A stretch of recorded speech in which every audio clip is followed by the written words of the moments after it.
Hey there, and welcome to Crime for Sleep. I know you're having trouble falling asleep, so let me keep you company with true crime stories from around the world. Before we dive in, I'm curious, where did you first hear this one? If you enjoy these stories, don't forget to like, comment, and subscribe. Now get comfortable, and let's get into tonight's case. Story 1. My hand pulled away from the cool wooden rail. The scent of wet varnish lingered, a sharp reminder of the hours spent renovating. The stairs creaked beneath my weight, a sound I had grown accustomed to, yet it now seemed to resonate differently in the silence. My skin prickled as I reached the top, aware of a stillness that wasn't supposed to be. I turned instinctively, feeling the air shift as if disturbed by an uninvited presence. The color of the shadows had changed, and the familiar outline felt estranged. A coldness has taken root in my stomach, a dense and heavy stone that no amount of warmth can dislodge. It is a physical sensation, this constant low-grade nausea, a companion to the chill that seems to seep from my own bones. It is the feeling of a door left ajar in a windless room, a draft with no discernible source. I carry it with me, this internal winter, and it colors everything a shade of gray. The memory arrives not as a story, but as a fragment of sensation. The rough texture of cheap wool against my wrist, a taste in the air, metallic and sweet, like a copper penny placed on the tongue. These are the pieces I sift through, trying to find the shape of the thing that happened, or perhaps the thing that did not. There was a vase on the mantel, a simple, milky white thing, a curve of cool ceramic. I remember it clearly because it was the only object in the room that seemed to hold its breath. Everything else was in motion, a frantic, silent ballet of panic, but the vase was still. It was a focal point, an anchor in a churning sea. Later, I realized it was cracked, a hairline fracture running from its lip down to the base. I don't know when that happened. I cannot place the moment of its breaking. Was it before? Was it after? The sequence is a jumble, a deck of cards thrown into the air. A glance across a room, that is another shard of the memory, not a meeting of eyes, but an avoidance of one. A looking away that was too quick, too deliberate. It was a gesture that spoke of a shared secret, but the secret was one I was certain I did not possess. The eyes were wide, the pupils dark pools, and in them I saw not fear, but a kind of weary resignation. It was a look that said, "It is done." But what was done? The question coils in my mind, a serpent with no head, no tail. I recall the pressure of a hand on my shoulder, a comforting weight meant to steady me, but the fingers were too cold, the grip a little too tight. It felt less like support and more like a restraint, a silent command to remain exactly where I was, to not turn around, to not look. I can feel that cold pressure even now, a phantom brand on my skin. The sound comes back to me sometimes, usually in the dead of night when the house is at its most quiet. It is not a loud sound. It is a soft, wet sigh like fabric tearing under great strain. It is the sound of a breath being let out but not drawn back in. I try to place it in the chronology of that evening, but it floats, unmoored, a sound without a source. Did it come from outside, from the next room, from me? I have walked through the events 100 times. I have laid them out in neat, logical rows like evidence on a table. The arrival, the pleasantries stiff and formal, the offer of a drink declined, the conversation that looped in circles, never landing, never saying what it truly meant, the rising tension, a wire being pulled tauter and tauter, and then the break. But what was the break? My mind skitters away from it, a frightened animal. There is a blank space, a patch of fog. One moment there is a raised voice, a hand gesturing sharply, and then there is the silence. The profound, deafening silence that followed, and in that silence the coldness in my stomach was born. There is a detail that does not fit, a splinter in the smooth grain of the memory, a single red thread.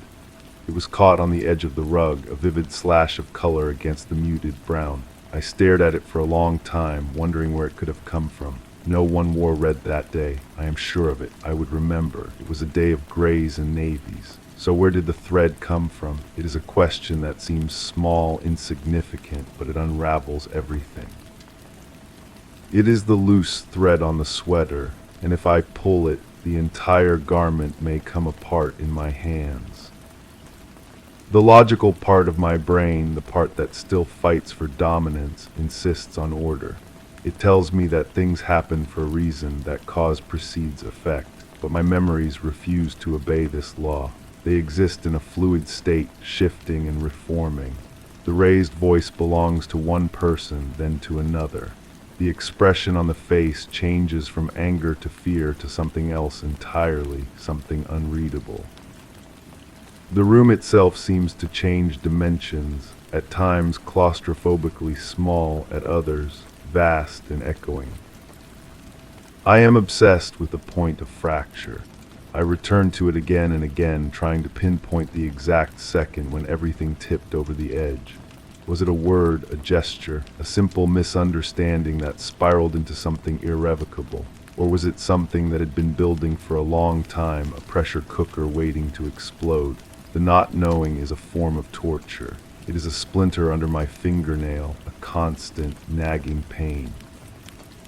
I feel a profound sense of detachment, as if I am watching the memory of myself from a great distance. I see my own body moving through the rooms, my face wearing a mask of concern, of confusion. But the person inside that body feels like a stranger. What was I thinking? What was I feeling? There is only the cold stone in my stomach and the echo of that wet, sighing sound. The shadows in the hallway are long now. They are the same shadows I saw that day, the ones that had changed their color. They are a deep, bruised purple, and they seem to hold shapes within them. Sometimes I think I see a figure standing just at the edge of my vision, a stillness within the stillness. But when I turn my head, there is nothing there. Only the empty air and the lingering scent of wet varnish. It smells different now. It smells like something else entirely. It smells like the copperpenny taste, like the metallic sweetness that hung in the room after the silence fell. I am standing at the top of the stairs again. My hand is on the cool wooden rail. Below me the house is dark and quiet. I know what I will find if I go down there. I will find everything in its place. The furniture arranged just so. The floors clean. The milky white vase sitting on the mantel, whole and unbroken, without a single hairline crack to betray it. And I will stand there in the perfect silence, with the cold weight in my gut, and I will know with a certainty that chills me more than any draft, that the wrong thing is sitting right there on the shelf, polished and displayed, waiting for me to finally see it. The quiet downstairs was a lie. It was the kind of quiet that follows a storm, holding its breath to see what damage has been done. My feet carried me down, each step a protest against the descent. The wood groaned its familiar complaint, but the sound was swallowed by the thick, waiting air. The living room was exactly as I had left it, and yet it was a stage set. The sofa was plump, the books were aligned, the rug was vacuumed clean of any stray red thread. My eyes went immediately to the mantel. The vase was there, its milky surface smooth and perfect under the lamplight. No fracture, no flaw. It was a denial, a silent gaslighting in ceramic form. A voice came from the kitchen doorway, calm and measured. "You're up. I was just about to make some tea." I turned slowly. They stood there, leaning against the frame, holding a mug. Their expression was one of mild concern, the kind you'd show someone who'd had a bad dream. It was so normal it was grotesque. "Tea," I repeated. The word felt foreign in my mouth. "You look pale. You should sit down." They took a step into the room, and my own step back was involuntary. Their eyes tracked the movement, and something in their placid expression flickered, a minnow darting in a still pond. It was gone in an instant. "I was remembering," I said, the words tasting like ash. "Remembering what?" They took another casual sip from their mug. It was then I noticed their knuckles were white where they gripped the handle. "The vase," I said, my voice low. "I remember it was broken." A soft, dismissive laugh. "That old thing, it's been up there for years. You must have dreamed it." They moved toward the mantel, reaching out to trace its curve with a finger. "See, perfect condition." But I wasn't looking at the vase anymore. I was looking at their sleeve. The cuff of their gray sweater was frayed just slightly, and caught in the loose fibers was a single, almost invisible strand of red thread. The cold stone in my stomach turned to ice. The metallic taste flooded my mouth, copper and sweet. The memory didn't come as a picture, but as a feeling, the pressure of a push, a sharp impact, the soft, wet sigh, and the look in their eyes before it happened. Not anger, not fear, it was pity. The silence stretched, taut and thin. They followed my gaze to their own cuff, and their hands slowly fell to their side. The pretense of normalcy began to drain from the room, leaving behind the raw, ugly truth of the shadows. "They'll be asking questions, you know," they said, their voice no longer pretending to be soft. It was just tired. "They'll want to know where she went." I could only stare, the pieces slotting into a horrifying new configuration. The red thread wasn't from her clothing. It was from the blanket, the one we kept in the trunk, the one they must have used to move her. The wrong thing wasn't on the shelf. The wrong thing was standing right in front of me, waiting for me to finally understand what we had done. The blanket. The thought was a key turning in a lock I didn't know existed. The image bloomed in my mind, stark and unforgiving. The rough, red wool of that old camp blanket, stored for picnics we never took, now serving a different, darker purpose. Its coarse texture against my wrist, that was the sensation. I hadn't been holding it. I had been helping to wrap it. The air left my lungs in a slow, shaky exhale. The person across from me watched, their face a careful mask of resignation. The pity in their eyes was for me, for the moment I would finally remember, for the burden I would have to pick up and carry again. "She fell," they said, the words flat, devoid of inflection. It was not an explanation. It was a script, a line we had agreed upon. My own voice, when it came, was a stranger's. Did she? The question hung between us, a challenge that shattered the last pretense. Their gaze hardened, the weariness replaced by a sharp, pragmatic glint. Does it matter? The outcome is the same. The only thing that matters now is the story we tell. They took a step closer, and this time I didn't retreat. The cold in my stomach had spread, numbing me. We tell it the same way, we always have. We, the word bound us together, accomplices in this silent, terrible pact. My eyes drifted back to the pristine vase. A lie sitting in plain sight, a whole, unbroken lie. I understood now. The fracture wasn't in the ceramic, it was in me. It was the hairline crack that had split my memory in two, allowing the truth to leak out slowly in bitter, metallic drops. "They'll ask," I whispered, echoing their earlier words. "And we will answer," they replied, their voice low and insistent.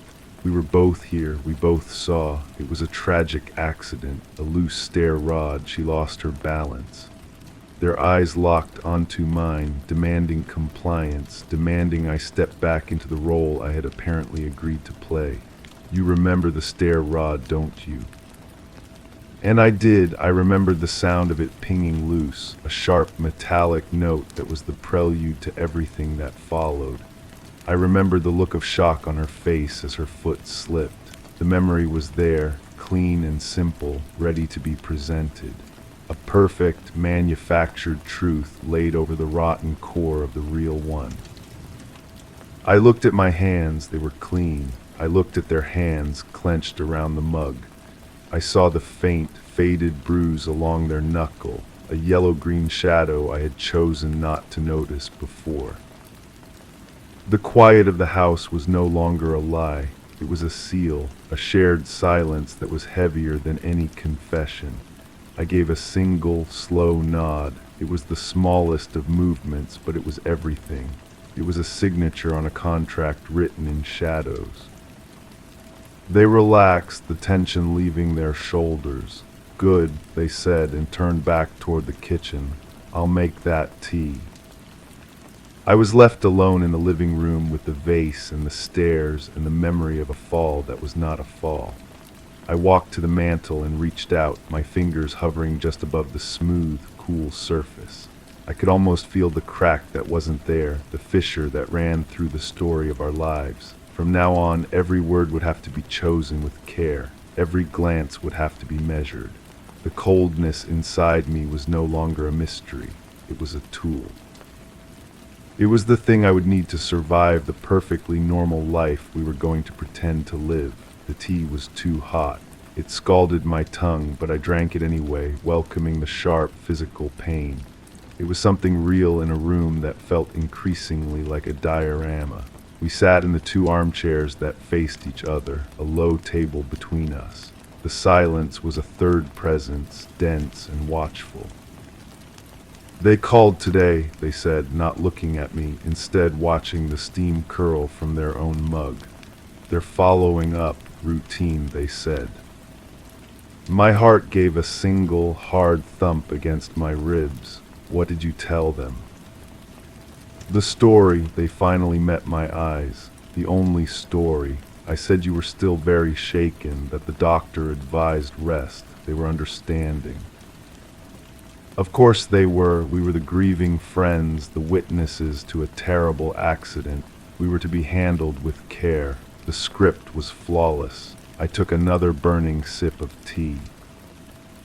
"I should go to the store," I said, the need to move, to break the suffocating stillness, suddenly overwhelming. "We need milk." "They delivered it this morning. It's in the fridge." Their voice was gentle, but the gentleness was a cage. Every exit was being quietly, calmly barred. "You should stay in. It's going to rain." The sky beyond the window was indeed a flat, leaden gray. I felt a peculiar sense of despair. Even the weather was cooperating with the narrative, keeping us contained within these four walls, within this story. I rose and took my mug to the sink. My reflection in the dark window above it was a pale, indistinct ghost. I could feel their eyes on my back, monitoring, ensuring I was holding my shape. I turned the tap on and let the water run over my hands, colder than I expected. It grounded me for a moment. When I turned around, they were standing right there. I hadn't heard them move. They reached past me to place their mug in the sink, their body briefly blocking my path. The proximity was not comforting. It was a reminder. "You're remembering more," they stated softly. It wasn't a question. "Fragments," I admitted, my voice barely a whisper. Nothing clear. "Good," they didn't move away. "Keep the fragments, but remember the whole picture, too. The one we agreed on. It's the only one that keeps us safe." They placed a hand on my arm. It was meant to be a reassuring gesture, but their fingers were like ice, just as they had been that day. A jolt of pure, undiluted memory shot through me. The cold grip on my arm, pulling me back from the edge of the stairs, steering me away from the truth. I nodded, unable to speak. A faint, approving smile touched their lips before they finally stepped back, breaking the tension. "I'll start dinner," they said, as if everything were normal. I stood by the sink, listening to them move around the kitchen, the domestic sounds of drawers opening and pots clanging. The ordinary noise was a stark contrast to the scream of silence in my head. I looked down at my hands under the fluorescent light. They looked like my hands, but they felt like someone else's. They felt like the hands that had helped wrap a body in a red wool blanket. The story was the truth now. The memory was the dream. I understood that my survival depended on accepting this inversion. The coldness in my stomach wasn't a sickness to be cured. It was the foundation I had to build on. It was the only thing left that was real. I turned off the water and dried my hands, and the movement felt practiced, like I was an actor learning my part for a very long run. The performance had already begun, and there could be no curtain call. The sister arrived just as the rain began, a light tapping that soon became a steady drumming against the windows. She let herself in with a key, calling out a hello that was too bright, too brittle for the heaviness in the house. We were in the kitchen, and I watched their face smooth into a mask of somber welcome. The transition was flawless. "Any news?" she asked, shrugging off a wet coat. Her eyes were red-rimmed, searching hours for answers we had rehearsed. "Nothing new," they said, their voice a masterclass in weighted grief. "We're just taking it one day at a time." They moved to put the kettle on again, a universal signal for offering comfort. The sister's gaze landed on me. "And how are you holding up? You were the last one to see her." The words were innocent, a simple expression of concern, but they landed like a physical blow. The last one to see her. The script had a new line, and I hadn't memorized it. I felt their eyes on me from across the kitchen, a silent warning. I made myself look at the sister, made my lips form a weak, trembling smile. "It's all a bit of a blur, honestly," I said, and the words tasted like ash. "The doctor said that might happen, the shock." She nodded, her face softening with sympathy. "Of course, it's just so awful. I keep thinking about that loose rod on the stair. I told her just last week the carpet needed to be seen to." She shook her head, a perfect, grief-stricken motion. My blood ran cold. They had already planted the seed. The loose stair rod was now a fact, a detail in her memory that had taken root and grown. I glanced at them, and they gave an almost imperceptible nod. It was working. The three of us drank tea. We spoke in hushed tones about arrangements, about the kindness of people, about the tragic randomness of it all. I contributed little, letting them steer the conversation. I watched the way they leaned forward to touch the sister's hand, the way their voice broke at just the right moment. It was a breathtaking performance. And I realized with a chill that went deeper than the one in my stomach that I was not the only one acting. They were performing for me too, reinforcing the story, weaving it tighter around us with every shared glance, every corroborated detail. We were a team, building a fortress of lies, and I was both the bricklayer and the prisoner inside. After the sister left, promising to check in tomorrow, the silence returned. It was different now. It was a shared silence, a complicit one. They stood by the window, watching the rain streak down the glass. "She believes it," they said without turning around. "They all will, it just takes time." I didn't answer. I was looking at the floor near the stairs, where a single glistening drop of water had fallen from the sister's coat. It looked like a tear. I knew then that the coldness would never leave me. It was my new skin. This was my life now, a continuous performance in a play where I couldn't remember my lines, but I knew the consequences of forgetting them were more terrible than any I could imagine. The curtain would never fall. The rain intensified, hammering against the windows as if trying to get in. Or maybe it was trying to get out. I couldn't tell the difference anymore. The single drop of water on the floor had dried, leaving only a faint, ghostly mark on the wood. "They'll want a statement from you eventually, you know," they said, their backs still to me, "from both of us, separately." They turned then, and their expression was unreadable. "We just need to be sure we remember the same thing." "The stair rod," I said, the words flat. "The stair rod," they confirmed, the sound it made, the way she fell. They took a step toward me. "Do you remember the way she fell?" I closed my eyes. I saw it. A tangle of limbs, a cry cut short, the awful final stillness at the bottom. The image was so vivid, so detailed, the pattern on her dress, the way one of her shoes had come off. I could feel the rough texture of the carpet under my knees as I knelt beside her. The memory was a perfect, vivid lie, and it was now the most real thing I owned. "I remember," I whispered. Good, they finally moved away from the window, the subject closed. "I'll make up the guest room. You shouldn't be alone tonight." The kindness was another layer of the trap. I simply nodded, knowing that protest was impossible. I was a participant now, an active architect of the fiction that would become our lives. The coldness was complete, a glacial shell that encased me. I walked to the stairs and placed my hand on the rail, right where the loose rod was supposed to have been. The wood was solid, unwavering. I looked up the stairwell into the deepening shadows. The figure I had sensed before was gone.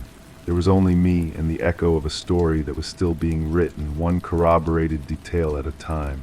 The performance had no intermission. It was everything, and it was forever. The guest room was at the end of the hall, a place of floral prints and quiet dust.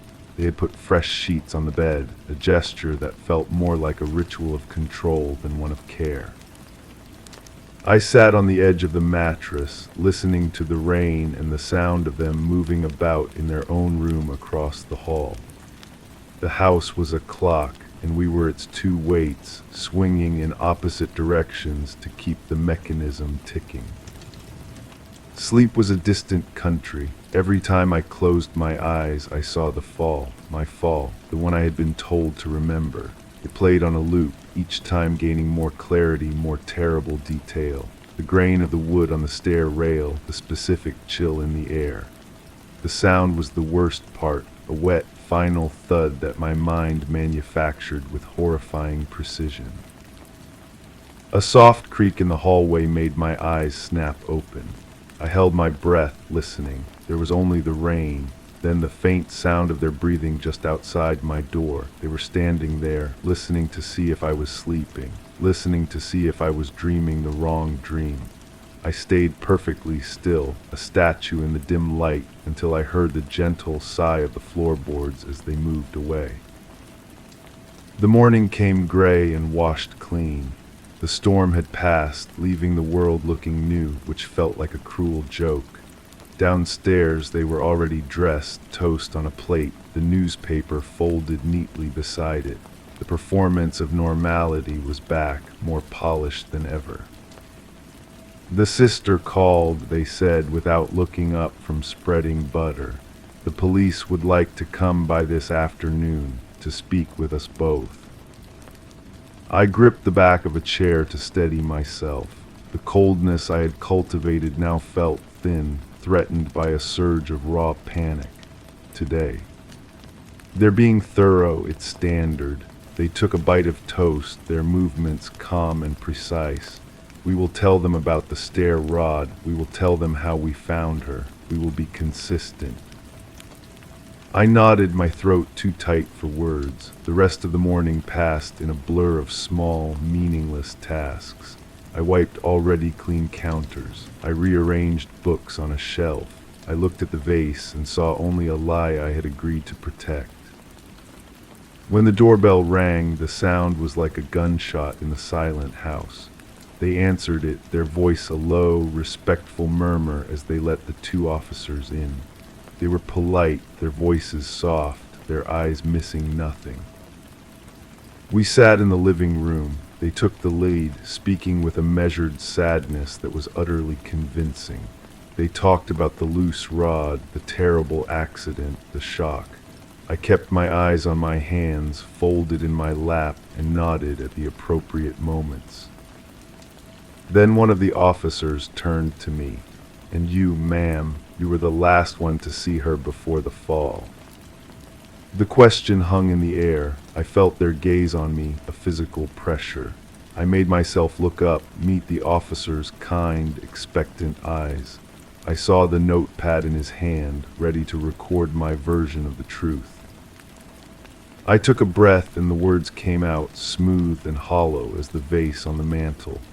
Yes, I said. I was right behind her. I heard the rod give way. I saw her lose her balance. I could see it. I could hear it. The memory was mine now, a graph that had taken.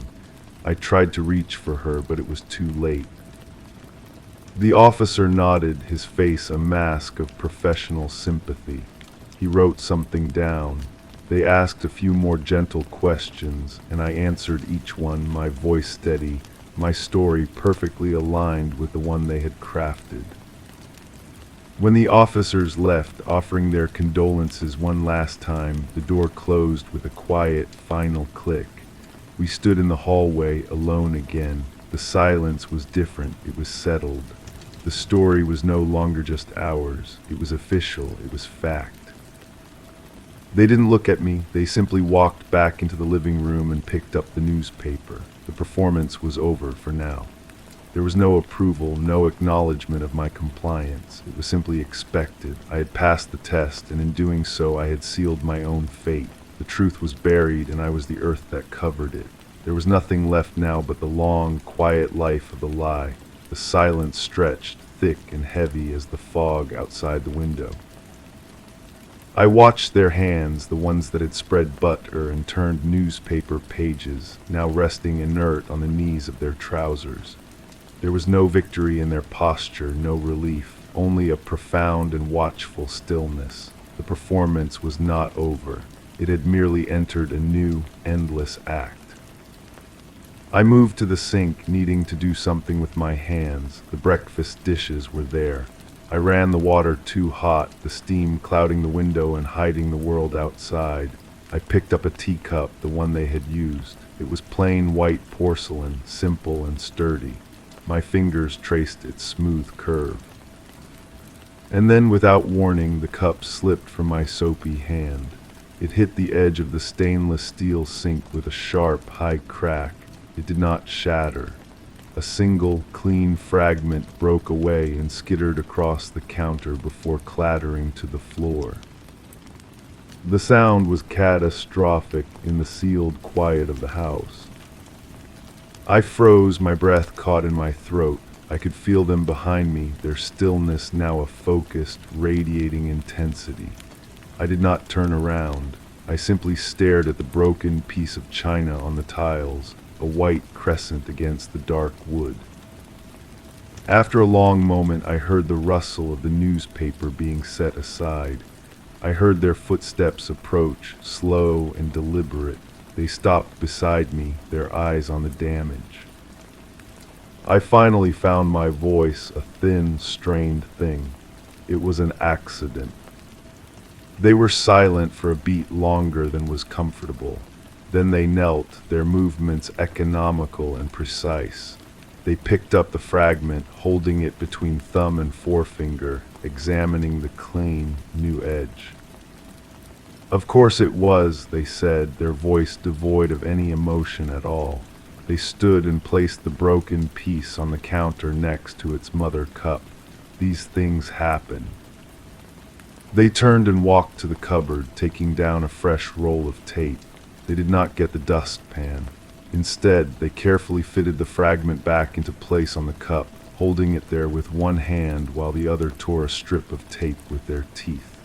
They wound the tape around the cup once, twice, binding the break, making it whole again in the most temporary and ugly way. They held the repaired cup out to me. The tape was stark and gray against the white porcelain, a visible scar. "See," they said, "good as new. It just requires a little care now." I took the cup from them. It was the same weight, but it felt entirely different, flawed, precarious, a testament to a break that could not be truly undone. They returned to their chair and their newspaper, leaving me holding the mended cup. The message was clearer than any words could have been. Nothing was ever just broken. Everything could be fixed, held together, made to function again. But the evidence of the damage would always be there, wrapped in tape for everyone to see. A constant reminder of the fragility of the story and the price of another accident. I placed the cup back in the cupboard, behind the others, where its taped seam was hidden in the shadows. It was my first independent act of preservation, the first of many. The sister arrived an hour later, her face a careful composition of concern. She carried a casserole dish covered in foil, the universal offering of sympathy. I took it from her, my fingers brushing against hers, and I felt nothing.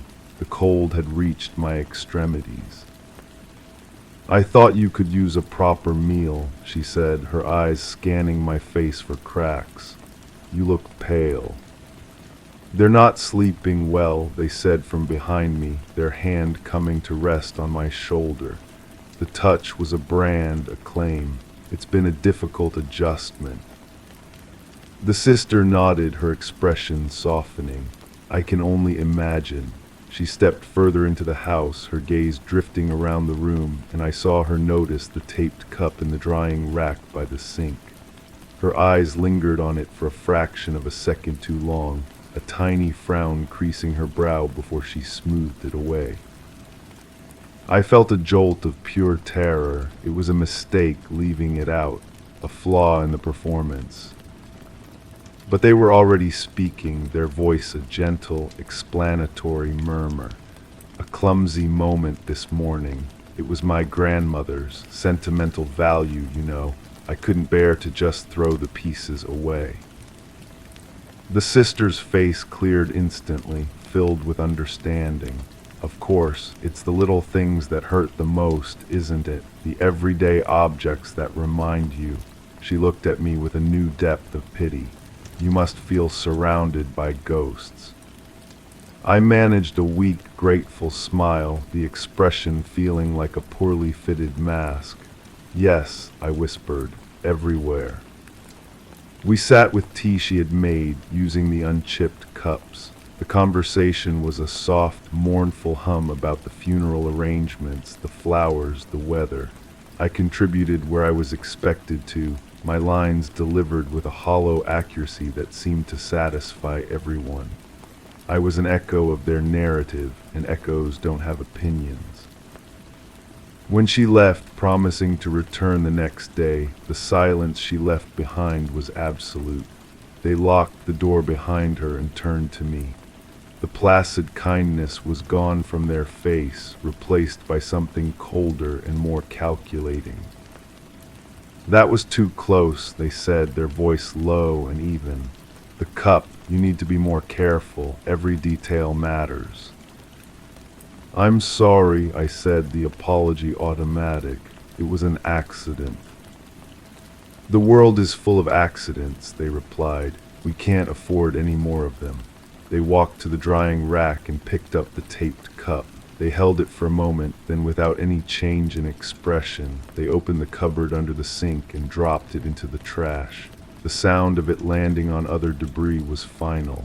Some things can't be mended well enough to keep. They turned to look at me, and I understood the lesson perfectly. I was the thing that had to be mended well enough to keep. There would be no second chances. The performance had to be flawless every second of every day. There was no backstage, no respite. I was living inside the lie now, and the walls were closing in, leaving no room for error, no room for me. The rain began again, a soft, insistent patter that seemed to sync with the rhythm of my own dread. I stood staring at the closed cupboard under the sink, where the taped cup now lay among the coffee grounds and eggshells. Its dismissal was a verdict. I was to be perfect, or I would be discarded. The rest of the day was a series of small, precise movements. I cleaned what was already clean. I folded a blanket that did not need folding. I was a ghost in the house, haunting my own life. They watched me from their chair, a silent director ensuring their lead actor didn't forget the part. When evening drew in, they rose and went to the kitchen. I heard the familiar sounds of the kettle, the clink of 2 cups. They returned and handed one to me. It was one of the plain, unchipped ones. "Drink," they said. It was not a suggestion. I took the cup. The tea was hot, too hot, but I took a sip anyway, welcoming the scalding pain on my tongue. It was a feeling, something real amidst the numbness. "We need to talk about the funeral," they said, their voice conversational, as if discussing a grocery list. "What you will wear, what you will say to people, how you will behave." I looked at them over the rim of my cup. How should I behave? "Grieving," they said simply, but composed. "You are heartbroken, but you are strong for the family. You are grateful for the support. You are devastated by the tragic accident." They took a sip of their own tea. "You will not cry too much. That would seem theatrical. You will not cry too little. That would seem cold. It is a balance." I nodded slowly, another part to learn, another layer to the performance. "And you," I asked, "how will you be?" A faint, almost imperceptible smile touched their lips. It was the most terrifying expression I had ever seen. "I will be the picture of devastation barely held in check. I will be the rock that is slowly crumbling. It will be believable." They set their cup down. "We will be a study in shared grief, a perfect, tragic pair." The word perfect hung in the air between us. It was the only thing that mattered now. Perfect adherence to the story, perfect control. I finished my tea, the heat now gone from it, leaving only a bitter aftertaste. I stood to take the cup to the kitchen, but their voice stopped me.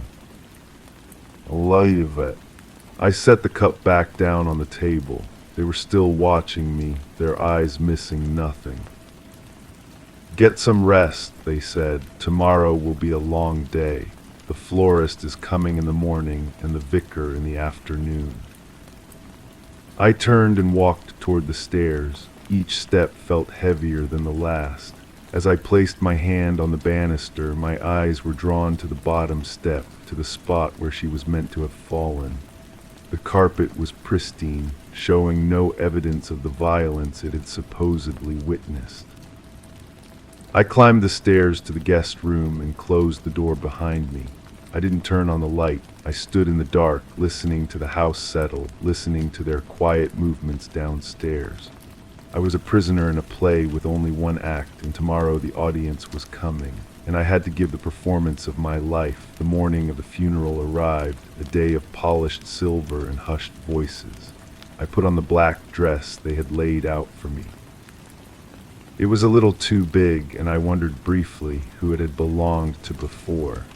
The fabric smelled of mothballs and neglect. They came into the room without knocking to inspect me. Their eyes moved over me, critiquing the picture I made. They reached out and adjusted the collar of the dress, their fingers brushing against my neck. The touch was ice. "You look appropriate," they said, which was the highest praise I could expect. "Remember, when we are there, you are to stay by my side. You will accept condolences. You will not speak unless spoken to, and you will keep your answers brief." I nodded, my throat sealed shut. The funeral was a blur of somber faces and limp handshakes. I held onto their arm, a dutiful, shattered companion. I felt the eyes of the mourners on me, their gazes a mixture of pity and curiosity. I kept my own eyes downcast, focused on the polished toes of my shoes. The sister found us near the coffin. She took my hands in hers, her grip warm and alive. "How are you holding up, dear?" she asked, her voice thick with emotion. I opened my mouth, but no sound came out. I felt their hand tighten on my elbow, a silent prompt. "I'm managing," I whispered, the words a scripted line. "One day at a time." The sister's eyes filled with tears. She was so loved, she said, and then she was called away by another relative. I looked at the coffin. It was a dark, polished wood, a box meant to contain an ending. But our story had no ending. It was a perpetual, looping beginning of the lie. I felt a strange, detached curiosity. If I were to open that lid, what would I find inside? Nothing, or something else entirely. We took our seats in the front pew. The vicar's words washed over me. a river of platitudes that had nothing to do with the woman we were supposedly mourning or the truth of her absence. I focused on a crack in the wooden nailer in front of me. Then it was time for the final viewing. The family was to walk past first. They stood, pulling me up with them. We approached the coffin slowly. I kept my eyes on their back, using them as a shield. But when we reached the head of the coffin, they stepped slightly aside, forcing me to look in. I saw the pale, waxy face of a stranger. The makeup was thick, the features arranged into an expression of serene peace that was completely alien. The hands were folded over a chest that neither rose nor fell. It was a doll, a prop in our play. And in that moment, a genuine and terrible sorrow washed over me, not for this stranger in a box, but for the truth, for the real story that was buried somewhere I could never reach, for myself, trapped in this endless performance. A single hot tear escaped my eye and traced a path down my cheek. I felt their gaze on me, and I knew I had given them exactly what they wanted. A perfect, quiet tear, not too much, not too little, proof of a grief that did not exist. It was the most real thing I had felt in days, and it was just another part of the act. The ride home was silent. The rain had stopped, leaving the world glistening and clean, a stark contrast to the heaviness inside the car. They drove with one hand on the wheel, the other resting on the gear shift, their profile impassive. I watched the houses slide by, each one a sealed box containing its own secrets, its own performances. We entered our own house, and the door clicked shut, locking out the world and locking us in with our fabrication. The silence was immediate and absolute. They shrugged off their coat and hung it neatly in the closet. I stood, unsure what to do with myself, the black dress feeling like a costume I couldn't remove. They walked into the living room and paused by the mantel. Their hand reached out and touched the vase, a brief, almost possessive gesture. Then they turned to me. "You did well today," they said. The words were not a comfort, they were an evaluation. The tear was a particularly nice touch. It provided the necessary authenticity. I didn't know what to say. "Thank you felt wrong. I'm sorry felt worse."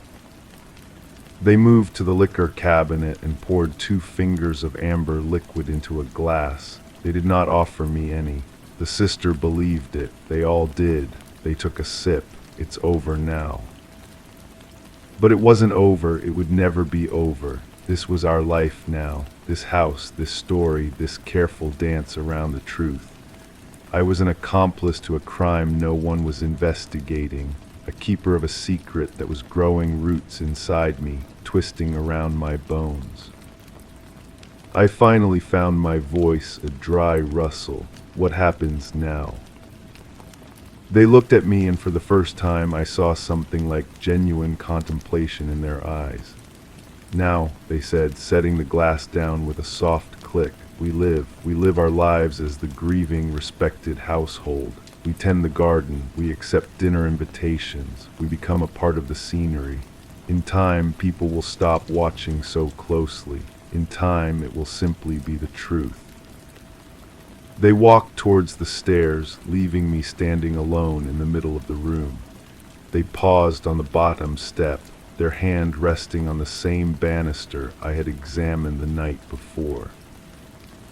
"Oh," they said, as if remembering something unimportant.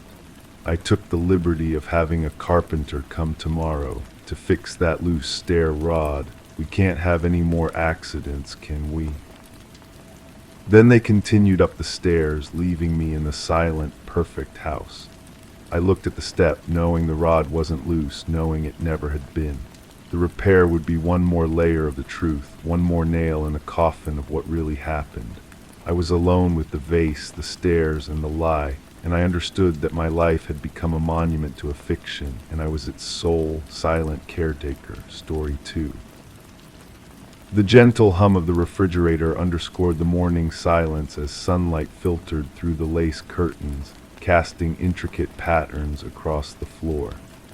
The air was crisp with the scent of lemon polish, but the muted thud from upstairs was a discordant note in the symphony of domestic calm. On the hallway runner, a trail of fine pebbles like secret breadcrumbs led to the stairs, each step downward erased by an unseen hand. As I ascended, a draft whispered past, carrying with it a sensation that something vital had been left undone, and that something was poised to unravel. My hand found the smooth, worn wood of the banister, a familiar comfort that now felt like a connection to a past I no longer understood. The pebbles were not pebbles at all, I saw upon closer inspection, but coarse, dark grains of sand, the kind you find at the bottom of a rowboat or caught in the treads of heavy work boots. They were utterly foreign here in this landlocked house of waxed floors and lace. The silence upstairs was different from the silence below. It was a held breath, a waiting. The door to the room at the end of the hall was ajar, just as I had left it. The room was a study in order, a place for quiet contemplation. The books stood straight on their shelves. The desk was clear save for a single brass lamp and a leather-bound blotter, and yet the air was wrong. The lemon polish from downstairs did not reach here. Instead, a faint metallic tang lingered, a scent like old coins or a distant electrical storm. It was a smell that belonged to the city, to rain on hot pavement, not to this quiet room. The window was closed, the latch secure. The thud had come from here, I was certain of it, but nothing was out of place. Nothing except for me, standing in the center of the room, my own breathing the loudest sound. Later, over a cup of tea that had gone cold untouched, I mentioned the sound to them. They were sitting across from me, their features arranged in a mask of calm concern. They said they had heard nothing. They had been reading in the sunroom, they said, and the house was perfectly quiet. Their voice was even, their words logical, but their eyes, for a fraction of a second, did not engage with mine. They looked at a point just over my shoulder, at the wall behind me, as if checking the stability of the world I was describing. It was a glance I had seen before, a fleeting disconnect I had always attributed to distraction. Now it felt like a calculation. I began to notice other things, a scuff mark on the baseboard in the hall that I was sure had not been there the day before. A single long strand of hair, darker than mine, caught in the bristles of the hairbrush on the shared bathroom counter. Small things, insignificant things, but they accumulated like the grains of sand on the runner, each one a tiny weight on the scale of my sanity. I started to listen more intently to the sounds of the house, straining to hear past the hum of appliances and the settling of old timber. I would wake in the deepest part of the night convinced I had heard the soft click of a door closing, only to find every entrance shut fast, every lock engaged. I found myself retracing my own steps, questioning my own routines. Had I brought the sand in myself, tracked it from the garden? Was the metallic smell a phantom, a memory triggered by some unconscious stress? The doubt was the most unsettling part. It was a slow seepage, a quiet corrosion of my own certainty. Their reassurances became a constant, gentle pressure. They suggested I was tired, that I was working too hard, that my imagination was getting the better of me. Their logic was a polished surface, and my suspicions were the clumsy fingers leaving smudges all over it. The turning point was not a shout, it was a whisper. It was not a discovered weapon or a damning piece of evidence. It was a chipped tile. I was in the cellar, searching for a specific box of old photographs, a need for tangible proof of a happier, simpler time gripping me. The air down there was cool and smelled of damp earth and concrete. My flashlight beam jumped across jars of preserves and forgotten furniture, and then it caught the edge of a loose floor tile near the far wall. It was a section of the cellar I rarely had cause to visit. Nailing, I worked my fingers around the edge. It lifted away easily, as if it had been removed many times before. Beneath it was not earth, but a small, hollowed space, and in that space lay a bundle of cloth.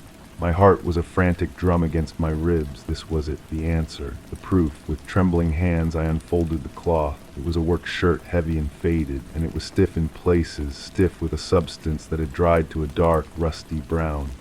The metallic scent from the study rose from it, faint but unmistakable.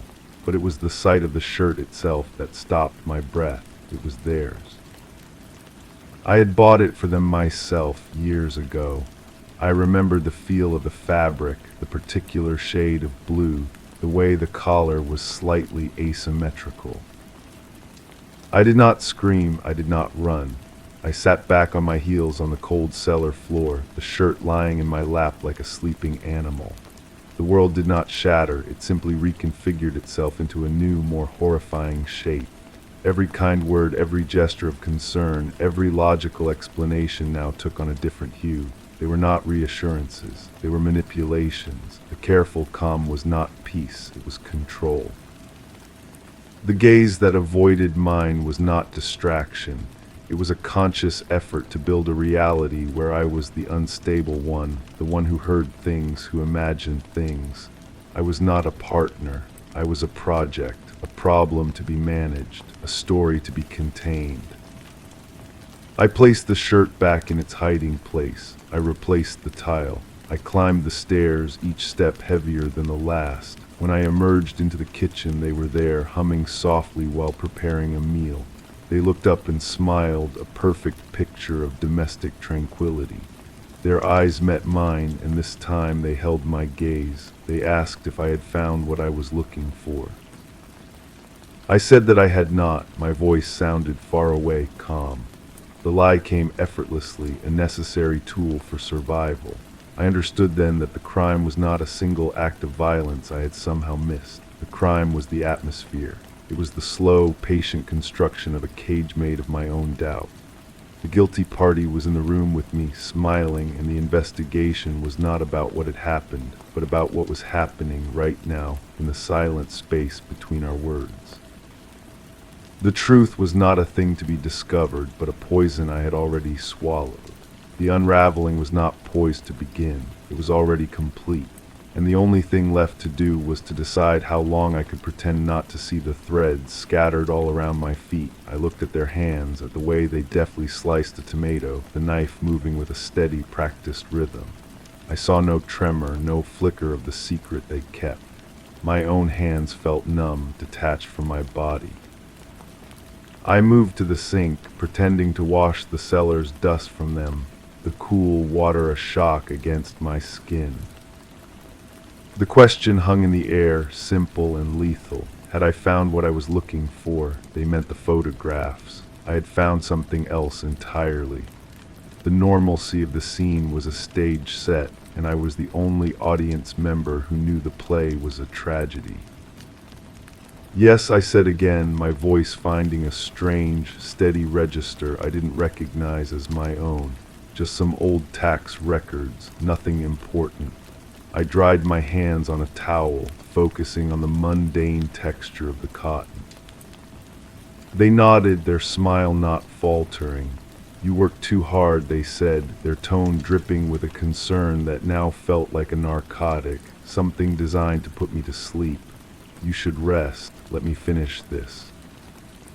It was the same script, the same lines we had spoken 100 times before, but now I heard the subtext, the careful direction. Rest, be quiet, be manageable.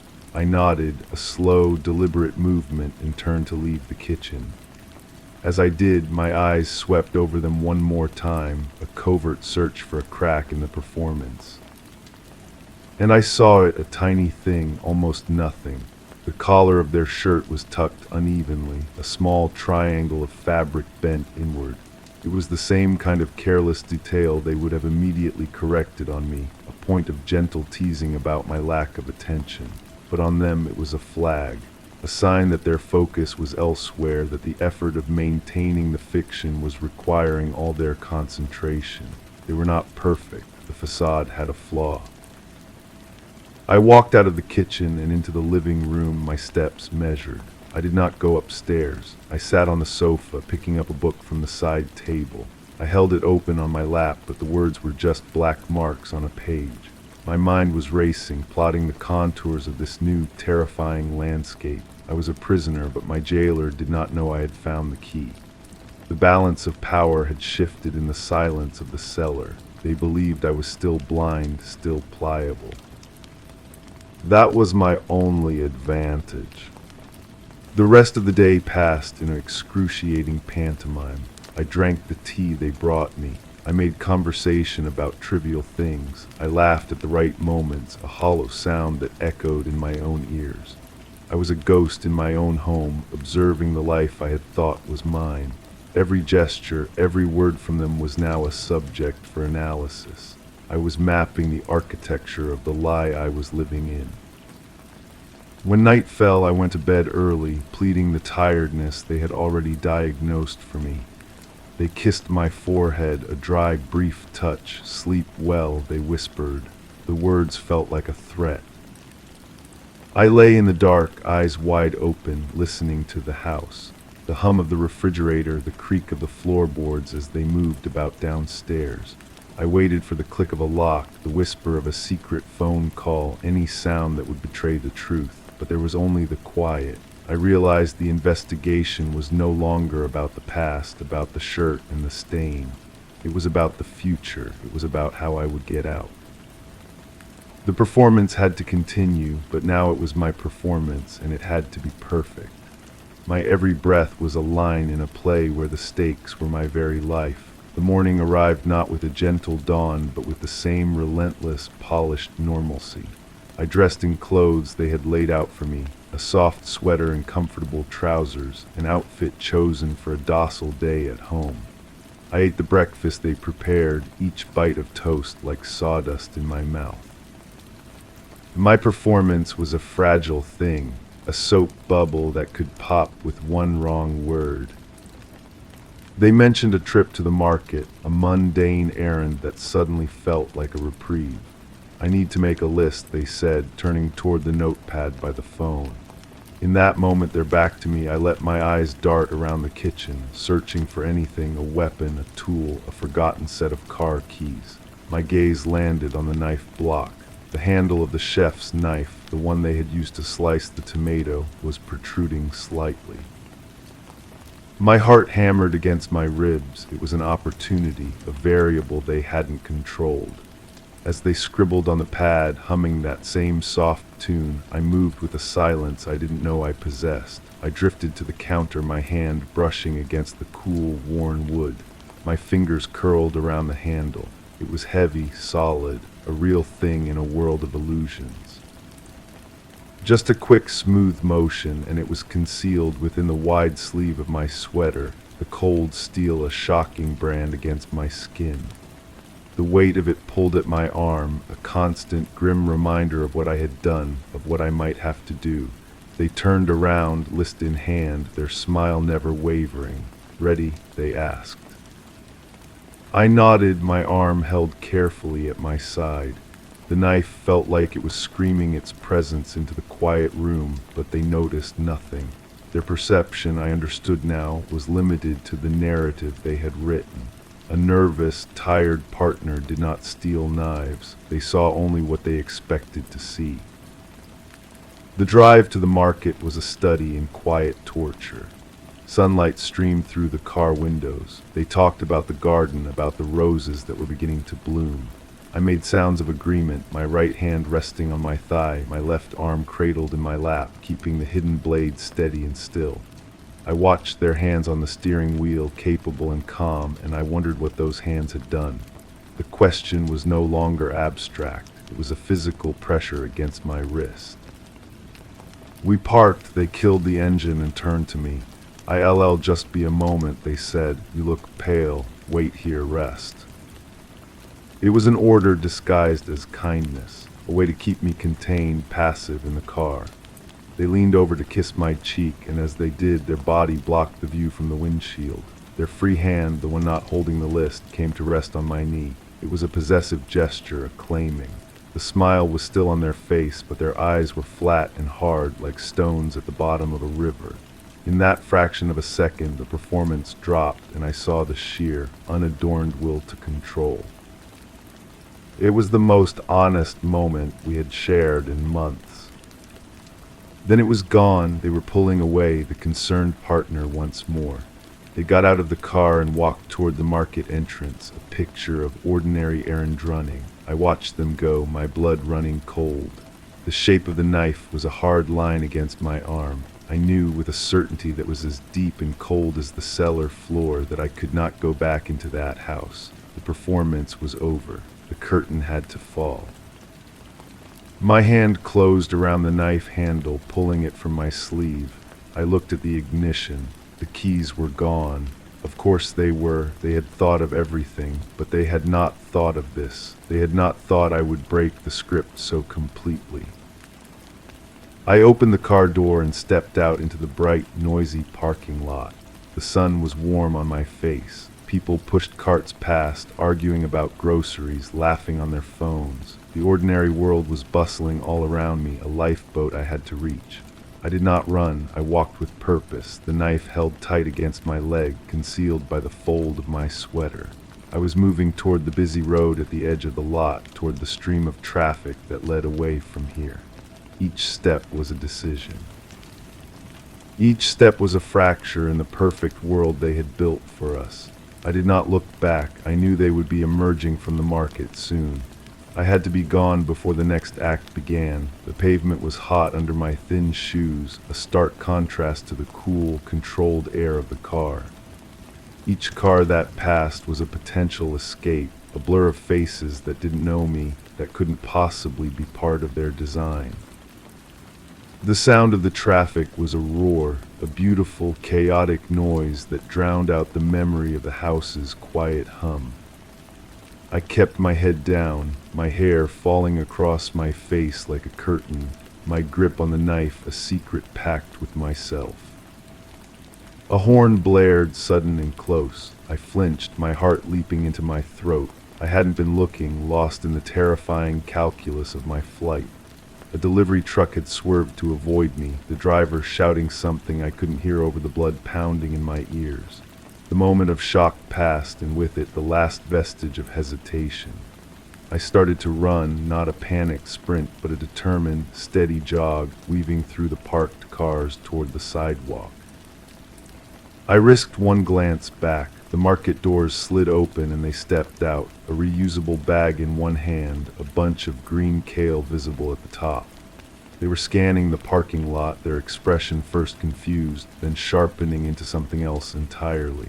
Their eyes locked onto me, a predator sighting prey that had inexplicably broken from cover. The calm mask was gone, replaced by a look of pure, undiluted intensity. They dropped the bag. The kale splayed out on the asphalt like a sad green star. They began to move, not running yet, but walking with a terrible, swift purpose, cutting diagonally across the lanes of parked cars. They were calculating the shortest path to intercept me. I turned away and pushed forward, my breath catching. The sidewalk was just ahead. I merged with the flow of pedestrians, a current of strangers. I let it carry me, my shoulder brushing against a man talking on his phone, my feet falling in step with a woman pushing a stroller. I was a leaf in a stream, anonymous. I heard my name, their voice cutting through the city noise was not a shout. It was a call, calibrated to sound concerned, reasonable. A call meant for a confused loved one, not a fleeing prisoner. People nearby glanced around, looking for the source of the distress. I kept my eyes fixed straight ahead, my pace unbroken. To stop would be to surrender. To look back would be to acknowledge the connection. I reached a crosswalk just as the light turned red. A crowd gathered at the curb, waiting. I slipped into the middle of them, feeling exposed. I could feel them getting closer. I didn't need to see them to know it. The pressure of their gaze was a physical thing on the back of my neck. The knife in my hand was slick with sweat. The light changed. The crowd surged forward. I moved with it across the hot black asphalt. Halfway across, a hand closed around my upper arm. The grip was firm, familiar, and utterly terrifying. "There you are," they said, their voice a low, intimate murmur meant for my ears alone. The concern was a veneer over steel. "You wandered off. I was so worried." To the people around us, it must have looked like a reunion, a caring partner finding their disoriented other half. I turned my head. Their face was a masterpiece of relieved anxiety, but their eyes held a warning that turned my blood to ice. My free hand, the one holding the knife, was trapped between our bodies. I could feel the hard line of it pressed against my own ribs. It was now or never. The performance was over. I looked at them, really looked, and for the first time I let them see the truth in my eyes. I let them see that I knew. The facade in their own eyes flickered, just for an instant, revealing the shock and the rage beneath. I twisted my arm not to break free, but to angle the knife. I didn't plunge it into them. Instead, I dragged the point down hard across the back of their hand that held me. It was a shallow cut, but a shocking one. They gasped, their grip loosening in pure, stunned reflex. It was all I needed. I tore my arm away and plunged into the moving crowd on the other side of the street, not running, but walking faster than I ever had, disappearing into the multitude, leaving them standing at the crosswalk, clutching their bleeding hand, their perfect world finally publicly bleeding with it. The city swallowed me whole. I didn't stop for blocks, my lungs burning, the knife now held openly in my hand, earning me a wide berth from the few people who noticed. I finally ducked into the mouth of a narrow alley between two brick buildings, slumping against the cool, gritty wall. I bent over, hands on my knees, and tried to breathe. The scent of garbage and wet concrete was a strange kind of freedom. I looked at the knife. A faint smear of blood, their blood, marked the steel near the tip. I wiped it clean on the rough brick, the action methodical, final. The weapon was no longer a hidden threat, but a known quantity, a part of my new reality. I tucked it into the waistband of my trousers, the cold metal a constant reminder against my skin. I had no plan, no money, no phone, just the clothes I was wearing and a stolen knife. The enormity of it threatened to crush me. I was a ghost, a person who had just stepped out of one life and had not yet entered another. The familiar walls of the house, however gilded the cage, had been a known entity. This was chaos. But it was my chaos.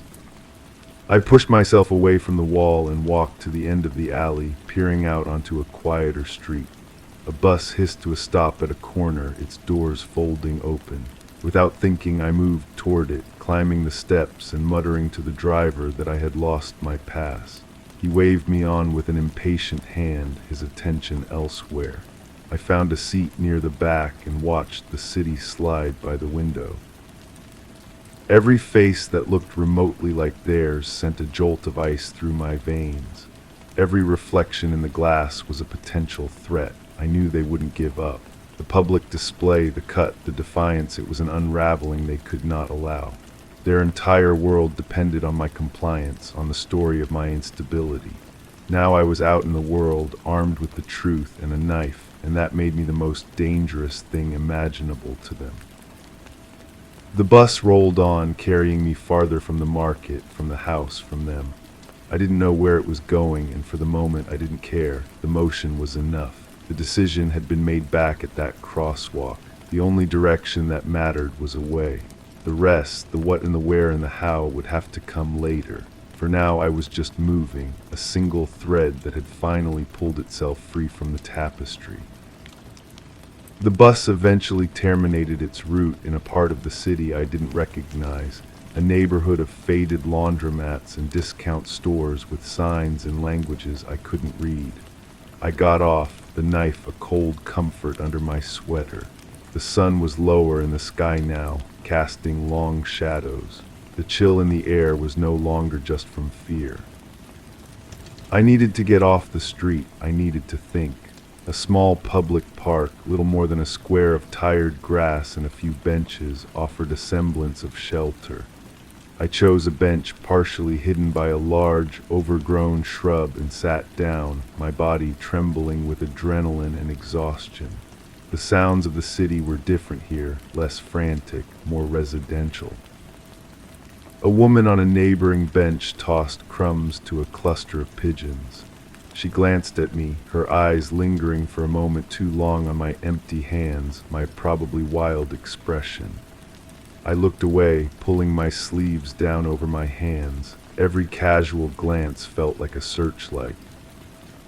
I had to assume they would call the police. That would be their next move, not to report a fugitive, but a missing person. A vulnerable, unwell loved one who had wandered off in a confused state, possibly a danger to themselves. They would be the picture of devastated concern. They would have a story ready, a history of my instability, perfectly crafted. My chest tightened. Who would they believe? The calm, collected partner, or the woman found hiding in a park with a knife in her waistband?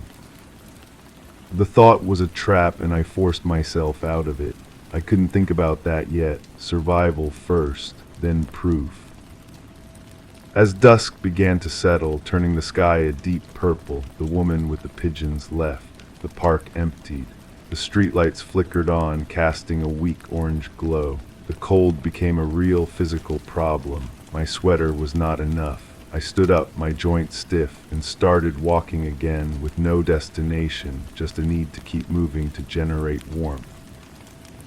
I passed a phone booth on the corner, its plastic shell cracked and graffitied. The receiver dangled from its cord, a lifeline severed. Even if it worked, who could I call? Anyone I knew was also their friend, their contact, woven into the same web. A call would be a beacon, instantly relayed back to them.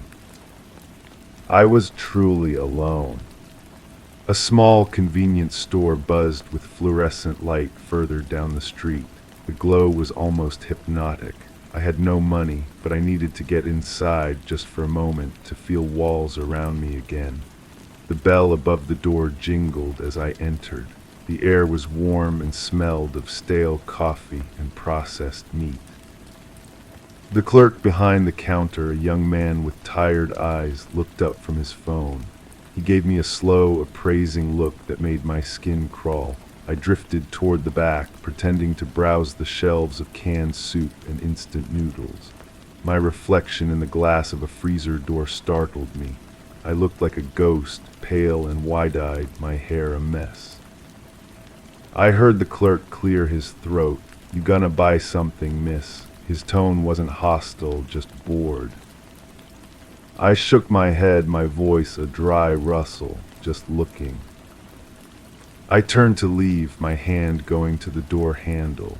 As I did, my eyes caught the headline of a newspaper stacked near the register.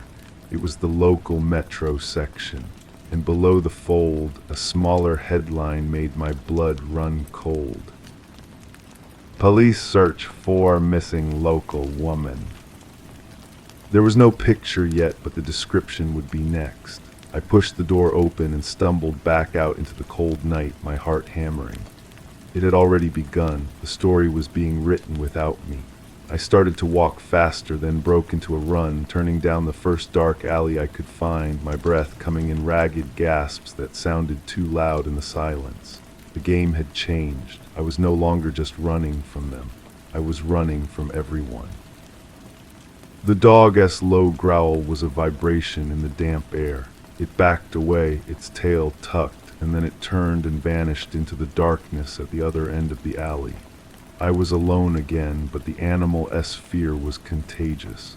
It had sensed something I hadn't. Then I heard it, a soft, rhythmic scuffing on the pavement at the alley's entrance. Not the random step of a passerby, but a purposeful, slow walk. Someone was there, blocking the way out. The orange glow from the streetlight outlined a figure, casting a long shadow that stretched toward me down the alley.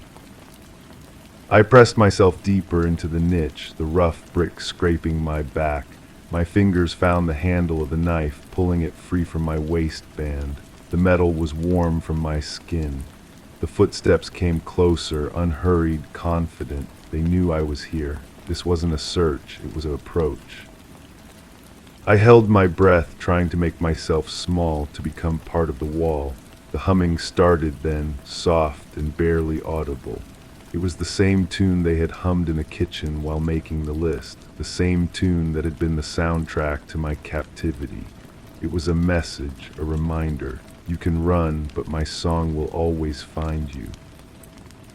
The footsteps paused. I could see the shape of them now, standing a dozen yards away, head tilted as if listening. They took one more step, and a discarded bottle crunched under their shoe. The sound was explosively loud in the narrow space. In that moment, a different sound broke the tension. A car door slammed shut out on the street, followed by laughter. A group of people, loud and oblivious, were walking past the alley's mouth. The figure in the alley turned toward the noise, their posture shifting from predator to something more neutral. It was my only chance. I didn't think. I moved. I pushed off from the wall and ran deeper into the alley, away from the street, away from them. I heard a sharp intake of breath behind me, a hissed word I couldn't make out. I didn't look back. The alley turned sharply, opening onto a poorly lit residential street. I sprinted across it, my lungs on fire, and ducked into another walkway between two houses. I didn't stop until I was 3 blocks over, crouched behind a row of overflowing trash cans, my whole body shaking. I had escaped again, but the margin was vanishingly thin. They were adapting their script, moving from a narrative of concern to one of direct pursuit. The newspaper, the police, and now them physically hunting me. The net was closing. I couldn't keep running blindly. I needed a destination. I needed a plan. I needed to stop being the prey and start being the threat. The knife was still in my hand. I looked down at it, and for the first time the thought wasn't about defense. It was about attack. The story wasn't theirs to write alone anymore. The library was a fortress of quiet, a different kind of silence than the one in the house. This silence was full of whispers and the soft rustle of pages, a collective breath held in contemplation. I moved through the stacks, my senses heightened, expecting to see them behind every shelf. The fluorescent lights hummed overhead, a sterile sound that felt safer than the hum of home. I found an empty carrel in a corner, tucked away from the main aisles. My first goal was information. I needed to see the story they were telling. The public access computers required a library card I didn't have. An elderly man was logging off at a terminal nearby. I slid into his seat the moment he stood up, before the screen could fully lock. My fingers hovered over the keyboard, trembling. I typed my name into a search engine. The results loaded, a cascade of concerned posts from friends on social media sharing the missing person bulletin. My college alumni page had a post from my partner pleading for any information. The narrative was flawless. I was described as fragile, grieving, likely confused, and in need of my medication. The comments were a river of sympathy for them and well wishes for my safe return. It was a masterpiece of manipulation, and it was everywhere. Then I found the official police bulletin. There was my photo, a smiling picture they must have provided, taken in our garden. The description made my skin crawl. Maybe disoriented and paranoid, approach with caution and contact authorities immediately. They had not just made me a victim, they had made me a threat. Anyone who saw me would now see a dangerous, unwell woman. A wave of nausea passed over me. I was being erased and rewritten in real time. I quickly cleared the browser history and stood up, my legs unsteady. I needed to disappear from their narrative entirely. I wandered into the nonfiction section, my mind racing. I needed a new story. I stopped at the travel section, then at survival guides. My hand trailed over a book about urban foraging. It was all useless. Then my eyes landed on the geography section. I pulled a thick atlas from the shelf, its weight a comfort in my hands. I found a quiet table and opened it to a map of the state. The world was so much bigger than I had been allowed to remember. Highways spiderwebbed out from the city, leading to towns with names I'd never heard of. I traced a route with my finger, following a thin blue line of a river that wound its way into a vast green area marked as a state forest. It was a place with no story, a blank spot on the map, a place to become no one. A plan, fragile but taking shape, began to form in my mind. I didn't need to outrun them forever. I just needed to get to a place where their story couldn't find me. I closed the atlas with a soft thud. The first step was to get out of the city. The second step was to vanish into those green, uncharted spaces. I stood up, clutching the atlas not as a book, but as a key. I had a direction. It was time to move. The atlas was too large to carry, a bright red flag announcing my intentions to anyone who glanced my way. I carried it to the farthest, darkest corner of the nonfiction section, to a shelf dedicated to local tax law. I slid the heavy book between two dense volumes, a secret buried in plain sight. The knowledge was in my head now. The blue line of the river, the highway number, the name of the last town before the forest swallowed the road. Leaving the library felt like stepping back onto a stage. The orange streetlights had clicked on, painting the world in long, distorted shadows. Every car that slowed was them. Every person walking with purpose was coming for me. I pulled my sleeves down over my hands and kept my head low, walking with a direction I hadn't possessed before. The bus station was my goal. It was a risk, an obvious place they would watch, but it was the only way. I needed to get on something heading west toward that blue line on the map. I had no money, but the knife felt heavy in my waistband. I wouldn't use it to steal, not like that. But the thought of what I might have to trade for a ticket, what I might have to do to get on that bus, sent a cold dread through me that had nothing to do with the evening air. A city bus hissed to a stop at the curb. I got on again, muttering about a lost pass, again waved on by a driver who didn't care. This one was more crowded, full of tired workers heading home. I stood, holding a metal pole, swaying with the motion. My reflection in the dark window was a pale smudge, a ghost already. I looked at the people around me, wondering if any of them had seen the news, if any of them were comparing my face to the picture in the paper. No one met my eyes. The bus depot, when I finally reached it, was a temple of fluorescent light and echoing noise. I stood for a moment just inside the automatic doors, overwhelmed. The scent of cheap perfume and diesel fuel filled the air. Boards listed arrivals and departures, cities and times. I scanned for the one I had memorized. There, a bus left for Ellsworth in 45 minutes, gate 12. I needed a ticket. I moved away from the main flow of people toward the dimmer, quieter end of the terminal where the restrooms were. A man sat on a bench, his head in his hands, a worn duffel bag at his feet. He looked broken. Another man leaned against a wall near the phone booths, watching the crowd with a flat, calculating expression. He saw me looking, and his gaze sharpened, a predator recognizing another. My hand went to the knife. This was it. This was the moment. I could walk over there. I could offer the one thing I had left in trade for the money I needed. The thought made me physically ill. I took a step back, my heart hammering against my ribs. There had to be another way. I turned and hurried into the women's restroom, pushing into a stall and locking the door behind me. I leaned my forehead against the cool metal, trying to breathe. I couldn't do it. I couldn't become that. There had to be another way. I thought of the knife not as a tool for barter, but as a tool for survival. I thought of the forest. I thought of the river. A toilet flushed in the next stall. I heard the creak of a door opening, the sound of a faucet running, then a voice, loud and cheerful. I can't believe I found it. It must have fallen out of my pocket in the cab. I thought it was gone for good. Another woman answered, "You're so lucky. There's like $60 in there, isn't there?" 75. I'm buying a lottery ticket after this.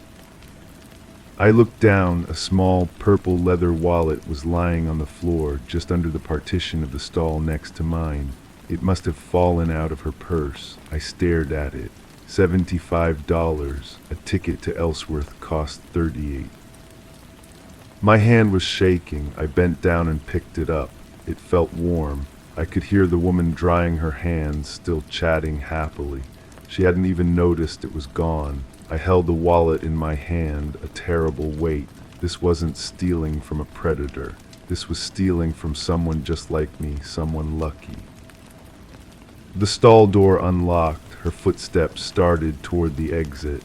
This was my chance. I could call out. I could return it. I could be a good person in a world that was trying to paint me as a monster. But good people got caught. Good people went back to their gilded cages.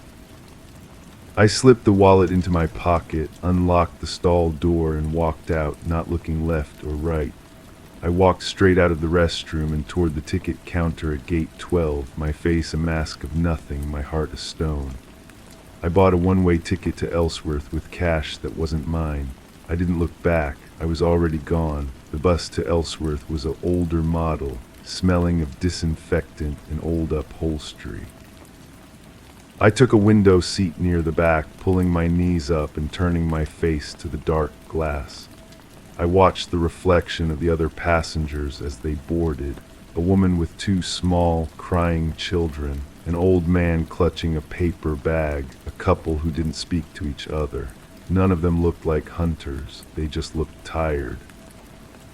The engine rumbled to life and the bus pulled out of the depot, leaving the bright lights of the terminal behind.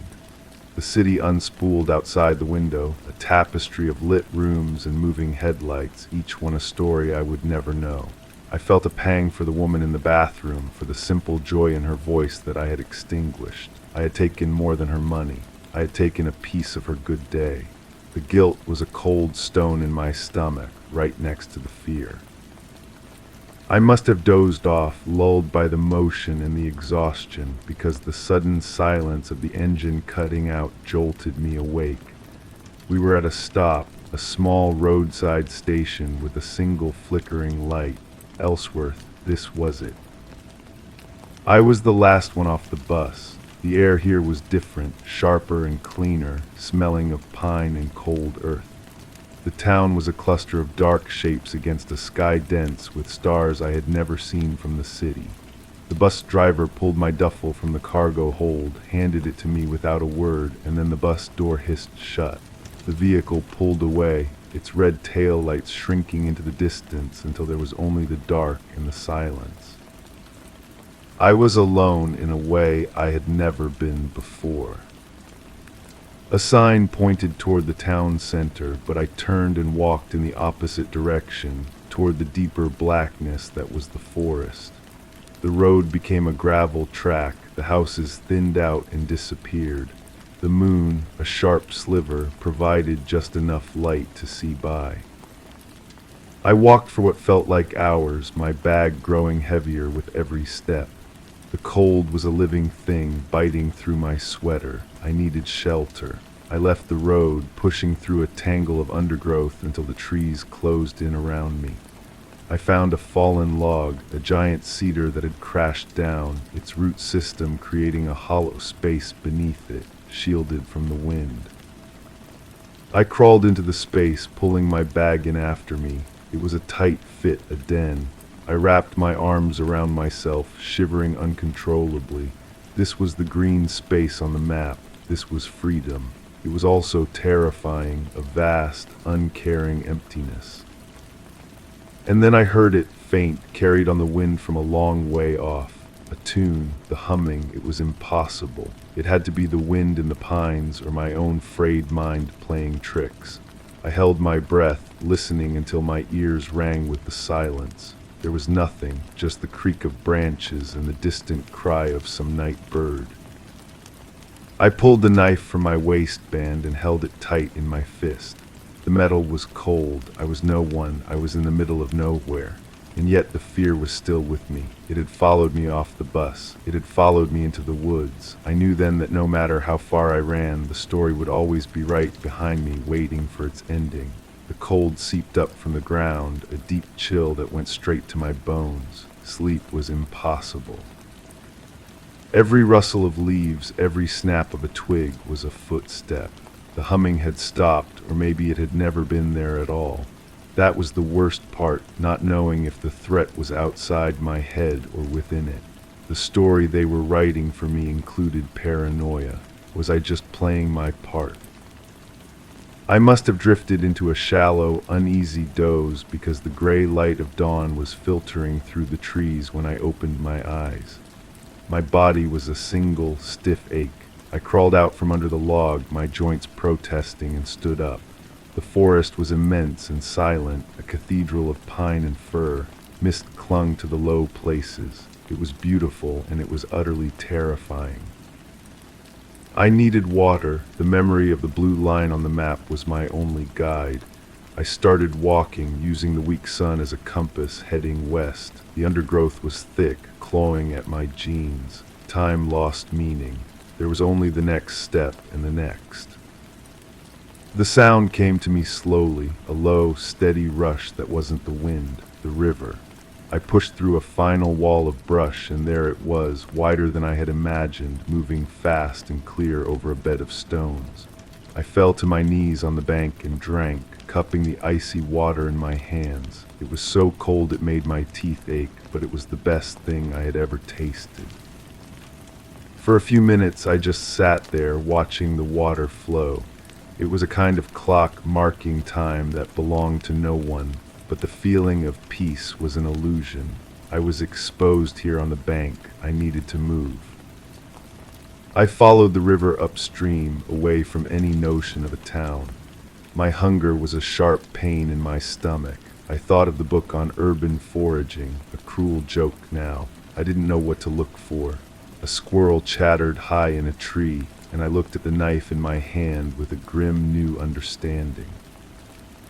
A few hours later I found the cabin. It was so well hidden I almost missed it, tucked into a rise overlooking the river, surrounded by dense firs. It was small, little more than a shack, with a single window and a stone chimney. The door hung open on one broken hinge. It was abandoned, but it was shelter. I approached slowly, listening. There was only the sound of the river. I pushed the door open the rest of the way. The interior was one room, dusty and empty except for a rough wooden table and a rusted iron cot frame. An old wood stove sat in one corner. It was perfect. I dropped my bag inside and went to the river to fill my water bottle. This could work. I could stay here. For a day, maybe two. I could rest. The thought was a seductive poison. This was a place a story could end. I was on my way back to the cabin, my mind already composing a fantasy of safety when I saw it. Carved into the bark of a tree right next to the door, fresh and deep, was a single symbol. It wasn't a letter or a number. It was a mark I knew. It was from the cover of the book they kept on the bedside table, the one they read from. They had been here. They knew I would come to the river. They knew I would find this place. The cabin wasn't shelter. It was a setting they had prepared. The ending was already written, and I was walking right into it. I didn't go inside. I turned and ran back toward the water, my heart a wild drum against my ribs. I had to get across. It was the only way to break the trail. The current was strong, the water numbing. I waded in, the cold stealing my breath, the stones slippery under my feet. The water rose to my waist, then my chest. I held the knife above my head and pushed forward, one stumbling step at a time, toward the opposite bank, toward a wilderness even they might not have charted. The story wasn't over yet. Story 3. My gaze was fixed on the mirror across the dim room. It hung slightly askew, but it wasn't the tilt that held my attention. There was an odd shimmer, a glint that came and went just at the very edge. The room was soundless, save for the gentle tick of the mantel clock, but its rhythm seemed strangely slow today. I remained still, watching, waiting for that glint to reveal more, to morph into something my mind could grasp, but it remained elusive, ever on the border of perception. Then, almost imperceptibly, the frame of the mirror shifted, as if catching a breeze that shouldn't exist. That was it. The absence of wind, and yet the mirror moved. A glint, just a glint. It is the same glint from the kitchen window that afternoon. Sun catching a clean pane, or was it something else, something held, a thing in a hand? I was outside, looking in. The sun was high and hot on my neck. The window was a square of cool darkness, and there was that glint, a sharp, quick star in the gloom, then gone. The clock on the mantel ticks. It has always ticked, a sound so constant it becomes the sound of silence itself. But that day its beat was different, a heavy, labored sound, like a heart working too hard. I remember standing right beside it. The polished wood was smooth under my fingertips. I traced the carved grooves. I was waiting. For what? I was always waiting in that house. A voice from another room, muffled by a wall. It's not what you think. What did I think? I can recall what I thought. I only know the feeling that followed. A coldness settling in my stomach, a certainty that it was exactly what I thought, whatever that was. The smell of rain on dry pavement, it comes to me sometimes, that particular scent. It means a storm is coming. I remember the sky turning a bruised purple. The air grew thick. I was running. My shoes slapped against the wet sidewalk. Why was I running? Was I running towards something or away? My chest aches with the memory of that breathless sprint.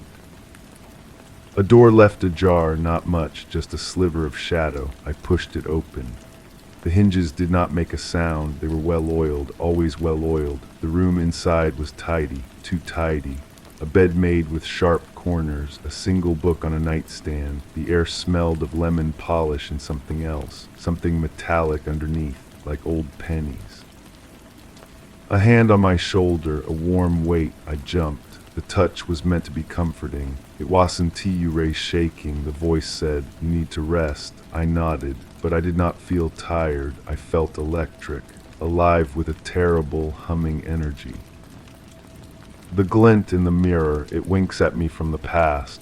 It is the same. It is always the same. I found a button on the floor, a small, white plastic button. It was under the rug near the leg of the sofa.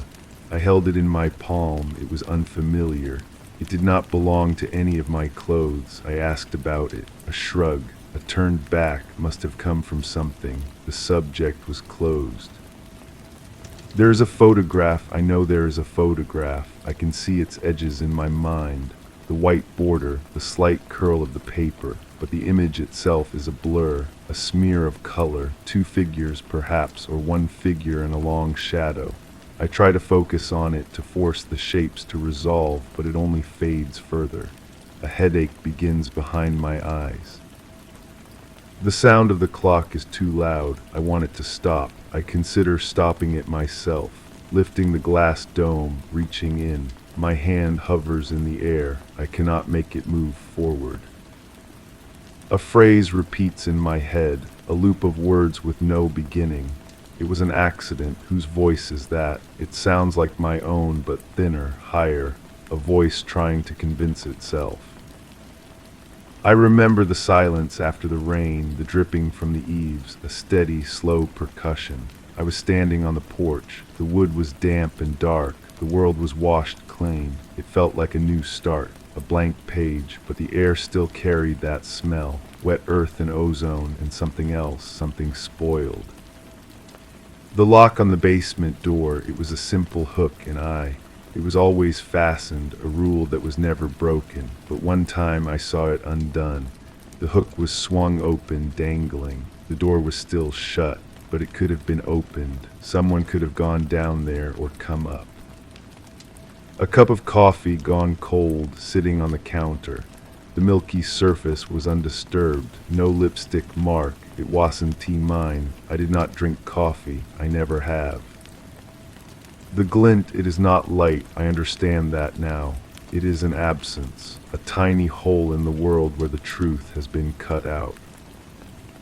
I hear a tune, a fragment of a melody whistled. It is cheerful, off-key. It comes from the garden. I see a figure bending over the flower beds. The sun is bright. The whistling stops. The figure stands up straight, stretches a back, and turns.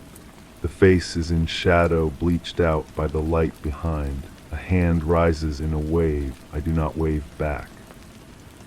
There's a space on the wall, a rectangle lighter than the rest of the paint. Something hung there once, a picture, a mirror. I cannot remember what it was. I try to picture the object that belonged in that clean, empty space. My mind offers only the glint. A drawer that sticks. You have to jiggle the handle just right to get it open. I know this. I knew where things were kept, the good scissors, the roll of tape, the spare key. I went to get the tape to seal a box. The drawer would not open. It was not stuck. It was locked. A new, small lock had been installed, a shiny brass padlock. I had not been told. Where were you? The question hangs in the air. I was asked this. The tone was not curious. It was assessing, calculating. I did not have a good answer. I still donned tea. The police officer was very young. His boots were shiny. He spoke softly. He asked about routines. Habits. Did anyone often visit? Did anything seem out of place? I looked around the room. Everything was in its place. Everything was exactly as it should be. That was the problem. The glint is a keyhole, I am sure of it. A tiny, reflected keyhole. And I am on the wrong side of the door. I wake up with a start. The room is dark. The clock is ticking. It sounds normal again, steady, reassuring. I listen for other sounds. The house is quiet, too quiet. There is no rustle of sheets from the next room, no creak of a floorboard. There is only the sound of my own heart beating a frantic rhythm against my ribs. I hold my breath. I listen for a breath that is not my own. I hear nothing. I get up. The floorboards are cold under my bare feet. I walk to the window and look out. The moon is high. The street is empty. A single car is parked under a street lamp. It is familiar. It has always been there. I tell myself it has always been there. I turn from the window. My eyes adjust to the deeper dark of the room, and I see it again, the mirror. It hangs on the far wall, a deeper pool of blackness in the black, and in its depths that same glint, a tiny, unwavering point of light that does not come from the moon or the street lamp. It comes from within the glass. It is watching me. I take a step toward it, then another. My reflection begins to form in the silvered surface, a pale face, wide eyes, but as I draw closer, the glint does not vanish. It holds its position. It is not on the surface. It is behind me, in the room with me. I stop. I do not want to turn around. I do not want to see what is making that light. I stare into the mirror at the glint hovering over my reflected shoulder. I understand now. The glint has always been there. I just refuse to see it. I focused on the tilt of the mirror, the slow tick of the clock, the absence of wind, anything but the glint. The memory is not of the thing itself. It is of the moment I chose to look away. My gaze is fixed on the mirror across the dim room. The glint winks once, a cold and distant star, and is gone. But I know it is still there. I will always know. I just have to be willing to see it. The clock ticks. The house holds its breath. I keep staring, waiting for my eyes to adjust to the dark. The silence in the room is a physical thing now, a pressure against my eardrums. The clock's tick is wrong again, not slow this time, but hurried, a frantic, skittering beat that matches the pulse in my throat.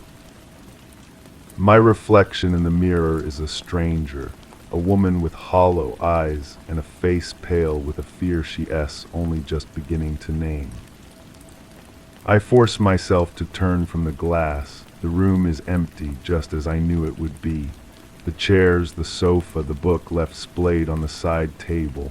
All is in its place. All is as it should be. The lie is so perfect it aches.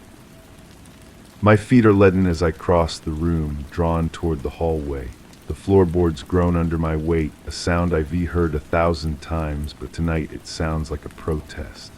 The air grows colder with each step, a chill that has nothing to do with an open window. I stop at the threshold of the hall, my hand resting on the door frame. The darkness down the corridor is absolute, a tunnel leading away from everything I think I know.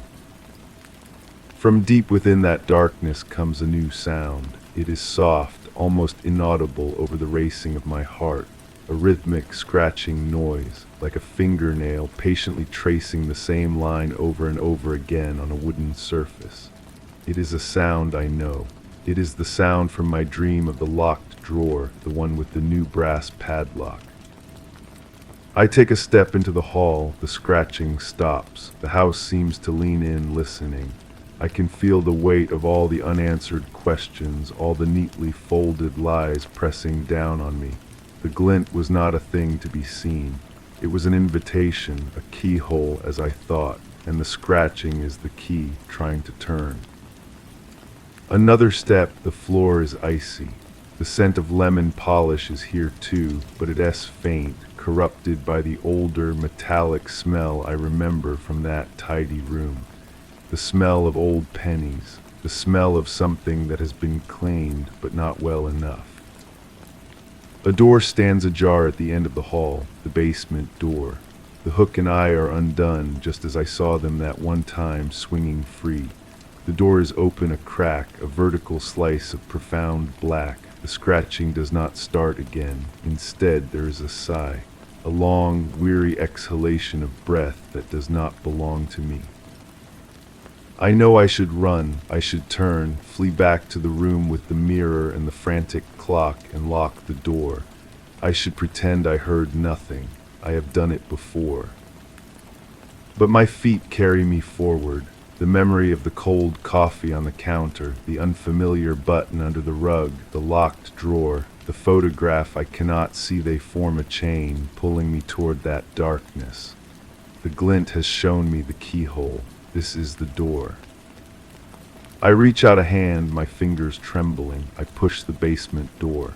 It swings open without a sound. The hinges I think distantly. They were always well oiled. The stairs descend into a deeper black, a mouth waiting. The air that rises is damp and smells of wet earth and forgotten things. My hand fumbles along the wall, searching for the light switch I know is there. My fingers brush against it, cold plastic. I press it. Nothing happens. The bulb is dead or the power is cut. The sigh comes again from below. It is a sound of exhaustion, of a weight carried for too long. It is not a sound that threatens. It is a sound that mourns. I take the first step down. The wood creaks, a loud complaint in the silent house. I descend slowly, one hand on the rough, unfinished wall for balance. The temperature drops with each step. The darkness thickens, becoming a substance I have to push through. Halfway down, the scratching starts again. It is closer now, unmistakable. It is not random. It is a pattern. 2 long scrapes, a pause, then 3 short ones, over and over, a code I do not understand. My foot touches the concrete floor of the basement. It is cold and gritty under my bare foot. I am standing in the absolute dark. I can see nothing, but I can feel the space around me close, crowded with unseen objects. The smell is overwhelming here. Damp decay and that metallic tang, stronger than ever. I stand perfectly still, listening. The scratching has stopped. There is only the sound of my own shallow breathing. Then a voice. It is a whisper, dry as dust, coming from a corner of the darkness. "You finally came," it says. The voice is not one I recognize, and yet it is. It is a voice from a place deeper than memory. It is the voice of the house itself, of the dust and the shadows and the things I chose to forget. My own voice catches in my throat, a dry, useless rasp. "Who's there?" I whisper. A low, rasping sound comes from the corner. It takes me a moment to realize it is a laugh, a terrible, broken thing. "You know who," the voice whispers back. "You've always known. You just packed the knowledge away like all the other things, in a box, taped it shut." My mind flashes to the drawer with the new lock, the roll of tape I couldn't reach. My heart is a wild, trapped bird beating against my ribs. I take a step backward, my heels scuffing against the concrete. Don't go, the voice pleads, and the exhaustion in it is so profound it roots me to the spot. I'm so tired of waiting in the dark. Where are you? I ask, my eyes straining against the nothingness. Here, it says, follow the sound. The scratching begins again, 2 long scrapes, a pause, 3 short ones. It is closer than I thought, just a few feet away. I shuffle forward, my hands outstretched like a sleepwalker. My fingertips brush against cold, rough wood, a workbench. I feel along its edge, following the sound. My hand touches something small, cold, and metallic, a padlock. It is the lock from the drawer upstairs. It is here, fixed to a hasp on the front of a large cupboard or a small closet door built under the stairs. The scratching is coming from the other side of that door. My fingers trace the shape of the lock. It is fastened. Whoever is inside is locked in. The key, the voice whispers. It's in the pocket of the blue apron, the one hanging on the hook. I don't remember a blue apron. I turn, blindly patting the wall near the workbench. My hand finds a cold metal hook. Hanging from it is stiff, coarse fabric. I fumble for a pocket, my fingers numb and clumsy. They close around a small, cold bit of metal, a key. My hands are shaking so badly I can barely fit the key into the lock. It clicks, a sound as loud as a gunshot in the silent basement. I pull the lock free, and it falls from my trembling hands, clattering on the concrete floor. For a long moment I do nothing. I just stand there, my hand on the cold metal hasp. I am afraid to open it. I am more afraid of what I will find than I ever was of the dark. Please, the voice says, so softly I can barely hear it. I take a breath, the damp, metallic air filling my lungs. I pull the door open. A sliver of pale gray light from a high, grimy window falls into the small space. It illuminates a figure huddled on the floor, knees drawn to its chest. It is a woman. Her hair is matted, her face smudged with dirt, but I know her. I know the shape of her eyes, the line of her jaw. She looks up at me, and I am staring into the mirror. She is Ma. And she holds in her hand a small silver locket, catching the faint light, the source of the glint. The locket is cold against my palm as she presses it into my hand. Her fingers are thin ice gold. I can feel the delicate engraving on its surface, a pattern of leaves I know by heart. I've beheld this before. I've worn it. You forgot, she says, and her voice is my voice, but worn thin and ragged at the edges. You forgot everything. You locked the door and you put away the key and you forgot. I can only stare, my mind screaming a silent denial. This is a dream, a nightmare. I will wake up, but the cold of the locket is real. The grit on the floor under my feet is real. The smell of her of us unwashed and afraid is devastatingly real. I don't understand, I whisper, the words tearing from my throat. The accident, she says, and her eyes are deep pools of a tiredness I feel in my own bones. It wasn't an accident. You saw the glint, the sun on the knife. You saw it in his hand. A jolt like lightning sears through my mind. The kitchen window, the square of darkness, the high, hot sun on my neck, and inside in the cool gloom an argument, a raised voice that was not mine, and the glint, not a clean pane, a blade. He was going to hurt her, my other self says, her voice a hollow echo in the small space. You ran inside, you fought him. The clock was so loud, it was the only sound after. The memory doesn't come back as a picture, it comes as a feeling, a shocking, jarring impact up my arm, the heavy, labored tick of the clock, the smell, the copper penny smell, so much stronger than before, filling the kitchen, filling the world.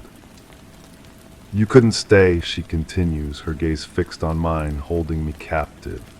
So you claimed, and you put everything away. You put me away. You made the house perfect again. You made yourself forget. You became the person who lived upstairs, the one who only remembered the waiting, the fear, not the reason for it. The locked drawer, the well-oiled hinges, the cold coffee that wasn't mine, they weren't signs of an intrusion. They were my own actions, my own frantic cover-up, turned into mysteries by a mind that refused to hold the truth. The police, I breathe, remembering the young officer with his shiny boots. They asked the right questions, she says. You gave the wrong answers, answers you believed. You had to believe them. I look down at the locket in my hand. My thumb finds the catch and presses it. The tiny door springs open. Inside is not a picture, but a tiny, dried forget-me-not, its blue faded to a pale gray, a flower from the garden, from the day I planted them with her, my mother. The truth is not a shadow anymore. It is a solid, terrible weight. The glint was not a keyhole. It was the last thing I saw before I decided to break myself in two, one part to do what had to be done, the other part to live in the quiet, empty house afterward. She shifts and the chain around her ankle rattles against the concrete. I fastened it. I brought the padlock down here. I did this. I'm so sorry, I say, the words meaningless against the enormity of what I've done. She just looks at me with my own eyes and offers a sad, broken version of my own smile. It's time to remember, she says. It's time to let me out. From upstairs, the clock begins to chime the hour. Its tone is clear and certain, cutting through the basement's gloom. It is not a frantic sound anymore. It is a summons. I reach for the cold chain, the key still clutched in my other hand. The metal is heavy, real. The first chime rings out, and I know it is counting down to something I can no longer escape. The key feels small and absurd in my hand, a flimsy piece of metal against the thick, cold links of the chain. My fingers are numb, clumsy. I fumble, the key scraping against the shackle. From upstairs, the clock continues its measured chime. 3, 4. The other me watches, her eyes holding a patience I have never possessed. She has had nothing but time. 5, 6. The key slides home. I turn it. The lock mechanism grinds, resisting, then gives with a dull, metallic clunk. 7. The chain goes slack in my hands, heavy and dead. 8. I pull the chain free. It falls to the floor with a sound that seems to swallow all others. She unfolds herself slowly, stiffly, rising to her feet. She is my height, my mirror, but she moves with the careful deliberation of someone relearning how to inhabit their body. 9. We stand facing each other in the dim basement light. The air hums with a silent exchange, a torrent of memories and emotions that are not being spoken but felt.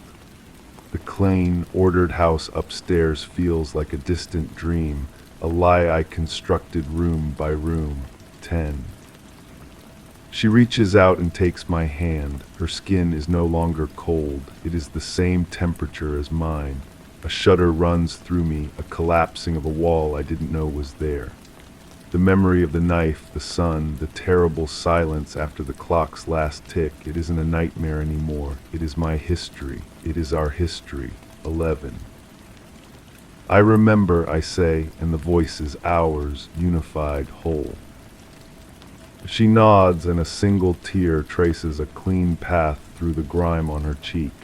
It's time to go up, she says. We turn together toward the stairs. The basement door is still open, the hallway beyond a tunnel of shadows. The clock has fallen silent. The house is waiting. We climb our steps in unison on the creaking wood. We do not let go of each other's hand. We emerge into the hallway. Everything looks the same. The tidy runner, the pictures on the wall, the clean smell of lemon polish. But it is all different. I see the history written in every surface. The lighter patch on the wall where a photograph of him used to hang. I took it down. I scrubbed the wall until the paint nearly wore through. We walk into the kitchen. The cold cup of coffee is still on the counter. I made that for him. He always took 2 sugars. I look at the floor near the table. The rug is slightly crooked. I know the dark stain that is hidden beneath it, the one I scrubbed and scrubbed before covering it up. The back door is open, just a crack. A breeze drifts in, carrying the scent of the garden. The flower beds are overgrown now, the forget-me-nots choked by weeds. We stand there hand in hand, looking out at the tangled green and the high, bright sun. The glint is gone. There is only the world, sharp and clear and terribly real. There is no more mystery, only the consequence. We have both come upstairs. There is no one left to hide in the dark. The quiet of the house is no longer a question. It is an answer. We are here, we remember, and we will have to decide what to do next. The sound of a car engine cuts through the morning quiet, too close, slowing down in front of the house. Gravel crunches under tires in the driveway. We both turn our heads toward the front of the house at the same time, our movement perfectly synchronized. The doorbell rings, a cheerful, 2-toned chime that feels obscene in the thick silence. It is a sound from the other world, the world outside this hidden truth. They are here. They have come back with more questions. The young officer with his shiny boots. They must have found something. A detail that didn't fit my clean, empty story. I look at her and she looks at me. There is no fear in her eyes anymore, only a weary resolve. She gives my hand a small, firm squeeze and then releases it. The separation is painful but necessary. We cannot answer the door as two. She turns and walks quietly toward the living room, toward the mirror. She does not hide. She simply goes to stand before it, to look at what we have become. I am left alone in the kitchen with the cold coffee and the hidden stain. The doorbell rings again, insistent. I smooth my hands down the front of my shirt. I walk to the front door. My hand is steady as it reaches for the knob. The metal is cool under my palm. I see my reflection in the brass, distorted and vague. I take a breath, pulling the air of this truth-filled house into my lungs. I turn the knob and open the door. The sunlight is blinding. Standing on the porch is the young officer. His expression is different today. It is not politely curious. It is solemn, certain. He holds a small, clear evidence bag in his hand. Inside it is a single, long sliver of wood, dark at one end. "I'm sorry to bother you again, ma'am," he says, his voice formal. "We were doing a more thorough search of the property line. We found this caught in the brush near your garden shed." He pauses, his eyes holding mine. "The lab confirmed it's a match. It's from the handle of the tool we found. There's no doubt now." I don't ask what tool. I know. I remember its weight in my hand, the way the grain of the wood felt against my palm. He waits for me to say something, to deny, to express confusion. I say nothing. I just look past him at the overgrown garden, at the world that has kept turning while I tried to make mine stand still. He shifts his weight, uncomfortable with my silence. "Ma'am, we're going to need you to come down to the station. We have to ask you some more questions about your father's disappearance." I finally meet his gaze. My voice, when it comes, is clear and calm. It is our voice. "I know," I say. "I'm ready to talk now." I step outside, pulling the door closed behind me. I do not look back. I know she is there in the reflection, watching me go. We are both finally going. The officer, as professional composure, fractured for just a second, his eyes widening almost imperceptibly. He had expected denial, tears, perhaps even anger. He had not expected this quiet, unnerving readiness. He cleared his throat, his hand moving instinctively toward the handcuffs on his belt, though he didn't unfasten them. "All right then," he said, his voice softer now, "if you'll just come with me." I nodded and took a step forward onto the porch. The morning air was fresh, scented with cut grass from a neighbor's yard, a stark contrast to the closed-in atmosphere of the house. He moved to guide me toward the patrol car, his hand a light, official pressure on my elbow. I turned my head for one last look at the house. In the clean, clear glass of the front window, I saw a reflection, not just mine, ours. She stood just behind my shoulder in the dim living room, her hand raised, pressed flat against the window pane from the inside. Her face was a perfect mirror of my own, no longer smudged with dirt, but set with the same grim acceptance. The officer followed my gaze, but he saw only the empty window, the quiet living room beyond. He gave a slight, confused shake of his head and opened the car's back door for me. As I ducked to get in, the cold metal of the locket pressed against my chest through my shirt. I had put it on. The glint was back, but this time it was hidden, a secret against my skin, a tiny cold weight of a truth that was finally, after all this time, moving out into the world. The car door closed with a solid, final thud. The interior of the car smelled of stale coffee and industrial cleaner. I sat straight on the hard plastic seat, my hands folded in my lap. I watched the familiar streets slide past the window, but they looked different now, seen through new eyes. The houses, the trees, the people walking their dogs, it all seemed part of a world I had been shut away from for a long time. The officer glanced at me in the rearview mirror several times. His eyes would meet mine for a second before flicking back to the road. He was young, probably new to this. My calmness was unsettling him more than any hysterics would have. We arrived at the station, a low brick building I had only ever driven past. He opened the door for me and led me inside. The fluorescent lights buzzed overhead, casting a harsh, shadowless light on everything.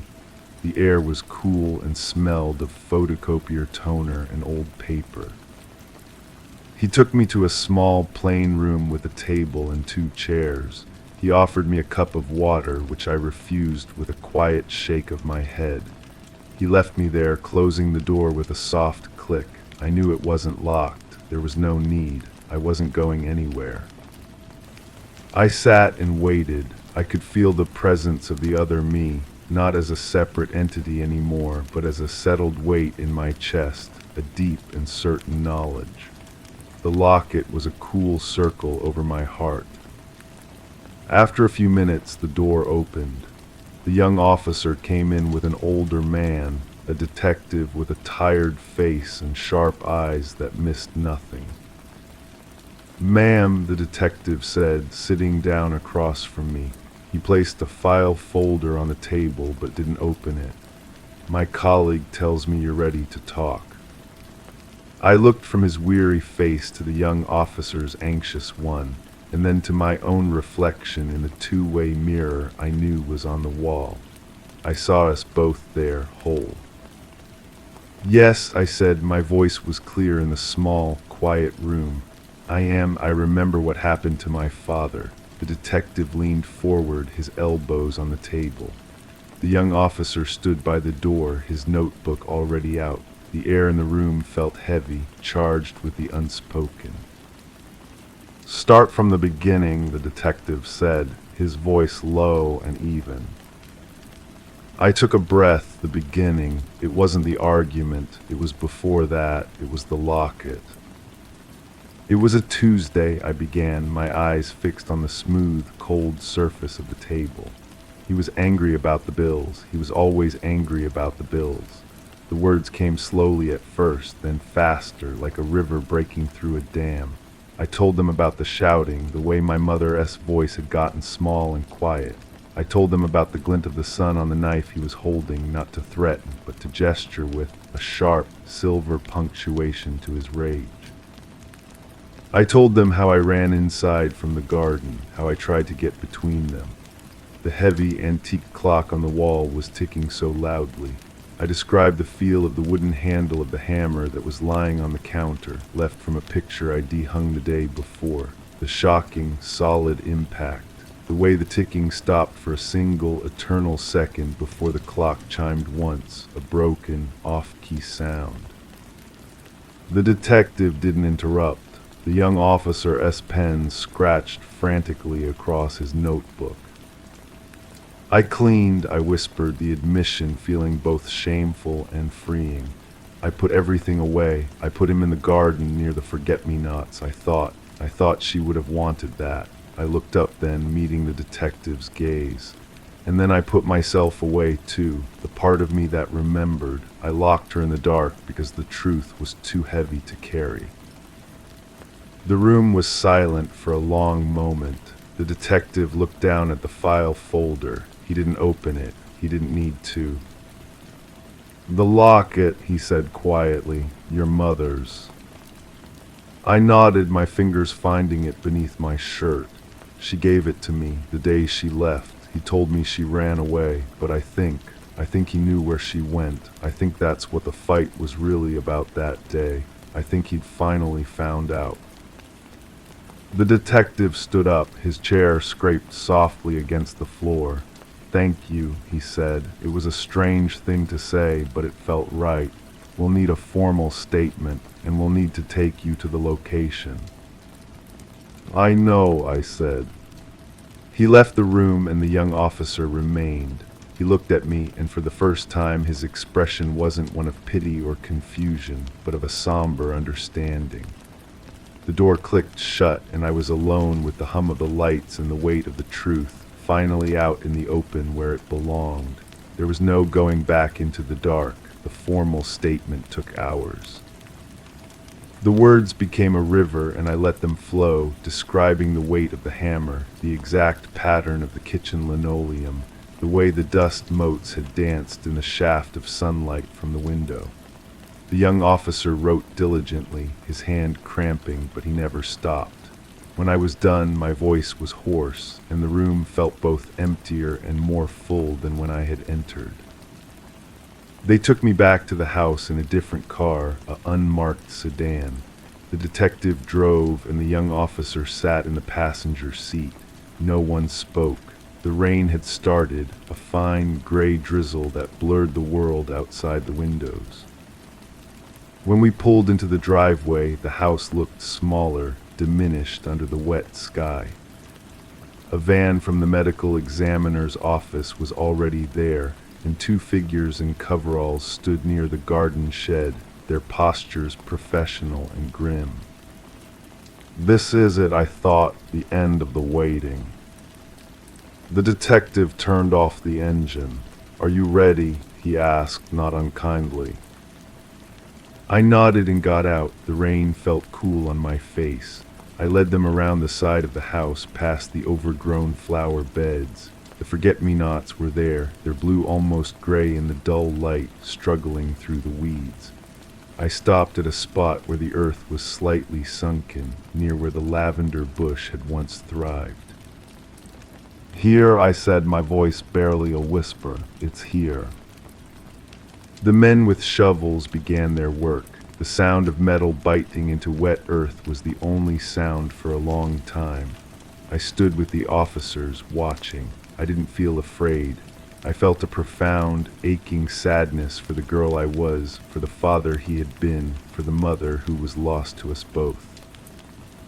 Then a shovel hit something that wasn't root or stone. A different sound, a hollow thud. The digging became more careful, more precise. The rain began to fall a little harder, washing the soil from what they uncovered. A tarp, stained and rotten, but still holding its shape. The detective looked at me, a question in his eyes. I gave one final, confirming nod.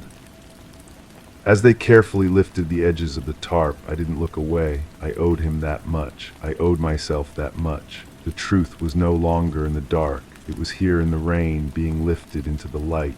And for the first time, the quiet in my head felt like peace, not emptiness.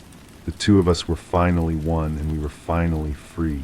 The rain soaked through my clothes, but I barely felt the cold. The two men in coveralls worked with a quiet efficiency, their movements respectful as they exposed more of the tarp-wrapped shape. The detective stepped closer to me, his voice low under the patter of the rain. "You should wait in the car," he said. It wasn't an order, more of a suggestion born from a strange, professional kindness. I shook my head. No, I've waited long enough. He didn't argue, he just stood beside me, a silent witness. The young officer stayed a few steps back, his face pale. The tarp was fully exposed now, a dark, mud-slicked bundle in the shallow grave. One of the men carefully cut through the rotten fabric with a knife. The sound was a sharp rip, and then the air changed. It was a smell I remembered from the deepest, most hidden parts of my memory. It was the smell of the basement, of old earth, and of an ending. They peeled the tarp back. There was no dramatic gasp, no cry of horror. There was just the silent, awful confirmation. The detective let out a long, slow breath. He looked from the remains to my face, and in his eyes I saw the final piece of his puzzle click into place. The story was no longer a story, it was a fact. A strange numbness settled over me. It was done. The secret was out of the ground. I turned away from the garden, from the men and their grim work, and looked up at the house. The windows were dark eyes watching me. I knew she was in there, watching too. We had done this together. We had ended it together. The detective was speaking into his radio, his words clipped and official. The young officer approached me, holding an umbrella now, offering a small shelter from the rain. "Come on," he said gently. "Let's get you out of the weather." I let him lead me back to the sedan. I slid into the passenger seat and he closed the door, leaving me alone with the sound of the rain on the roof. Through the windshield, I watched the activity in the garden. They were putting up a canopy to protect the site, their figures moving like shadows in the downpour. I leaned my head back against the seat and closed my eyes. There were no more memories fighting to get out, no more phantom chimes from the clock. There was just the steady drumming of the rain and the quiet, exhausted rhythm of my own heart. The long silence was over. Now there was only the aftermath and whatever would come next. The door opened and the detective got in, bringing with him the smell of damp wool and wet earth. He sat in the driver's seat for a moment, not starting the car, just letting the silence settle between us. The windshield wipers swept back and forth, clearing arcs in the condensation. "It's done," he said finally, his voice rough. "We'll need you to come back to the station for processing." I nodded. I knew what that meant. The drive would not end with me going home. The house was no longer mine. It was a crime scene twice over. He started the engine and backed out of the driveway. I didn't look back. There was nothing left to see. We drove in silence through the rain-slicked streets. The world outside was a blur of gray and green. At the station, the procedures were clinical and slow. They took my fingerprints. They took the locket, placing it into another clear evidence bag. Its tiny, cold weight was gone from my chest, and I felt its absence more than I had ever felt its presence. A woman officer brought me a dry sweater and a cup of sweet, hot tea. The kindness was almost worse than the anger would have been. It was late afternoon by the time I was led to a holding cell. The door clanged shut with a sound of absolute finality. The room was small, with a cot and a sink. The walls were a pale, grimy yellow. I sat on the edge of the cot, the thin mattress sagging under my weight. I could hear the muffled sounds of the station beyond the door voices, footsteps, the ringing of a telephone. This was the new quiet. It was not the quiet of a hidden truth, but the quiet of a truth that had been spent, its energy gone. I thought of her. I knew she was gone too. There was no one else in my head. There was only me, alone with the memory of what we had done. The partnership was over. The secret was no longer ours to share. It belonged to everyone now, the detectives, the lawyers, the jurors, the people who would read about it in the paper. I lay down on the cot and stared at the ceiling. A single small crack ran across the plaster like a river on a map. I followed its path with my eyes until the sounds from the other side of the door faded away, and the only thing left was the steady, metronome-like drip of water from the sink tap. It was not a clock chiming. It was just water marking the slow, steady passage of a new kind of time. The drip from the sink was a tiny anchor in the vast quiet. I counted them not to mark time, but to simply have something to do. 1, 2, 3. The door at the end of the hall clanged open and footsteps approached. They stopped outside my cell. It was the young officer. He held a clipboard and his expression was unreadable. "Your lawyer is here," he said, his voice echoing slightly in the concrete space. He unlocked the door and held it open. "This way." I stood and followed him down a short corridor to a small, windowless room. A woman in a sharp, dark suit stood up from the table. She introduced herself, her handshake firm and brief. The officer left us, closing the door but not latching it. The lawyer sat down, opening a sleek leather portfolio. "I've been briefed on the situation," she began, her voice low and practical. "You've made a full confession. That limits our options, but it doesn't end the conversation. We need to talk about what happens next." I listened as she spoke about arraignments, pleas, and mitigating circumstances. She used words like temporary insanity and years of psychological duress. They were just words. They didn't touch the core of what had happened. I had done a terrible thing for a reason that felt both justified and monstrous. No legal term could ever truly capture that. "I just want it to be over," I said, interrupting her. She looked at me, really looked at me for the first time. Her professional mask softened for a fraction of a second. "It will be," she said, "but it's a process. It will take time."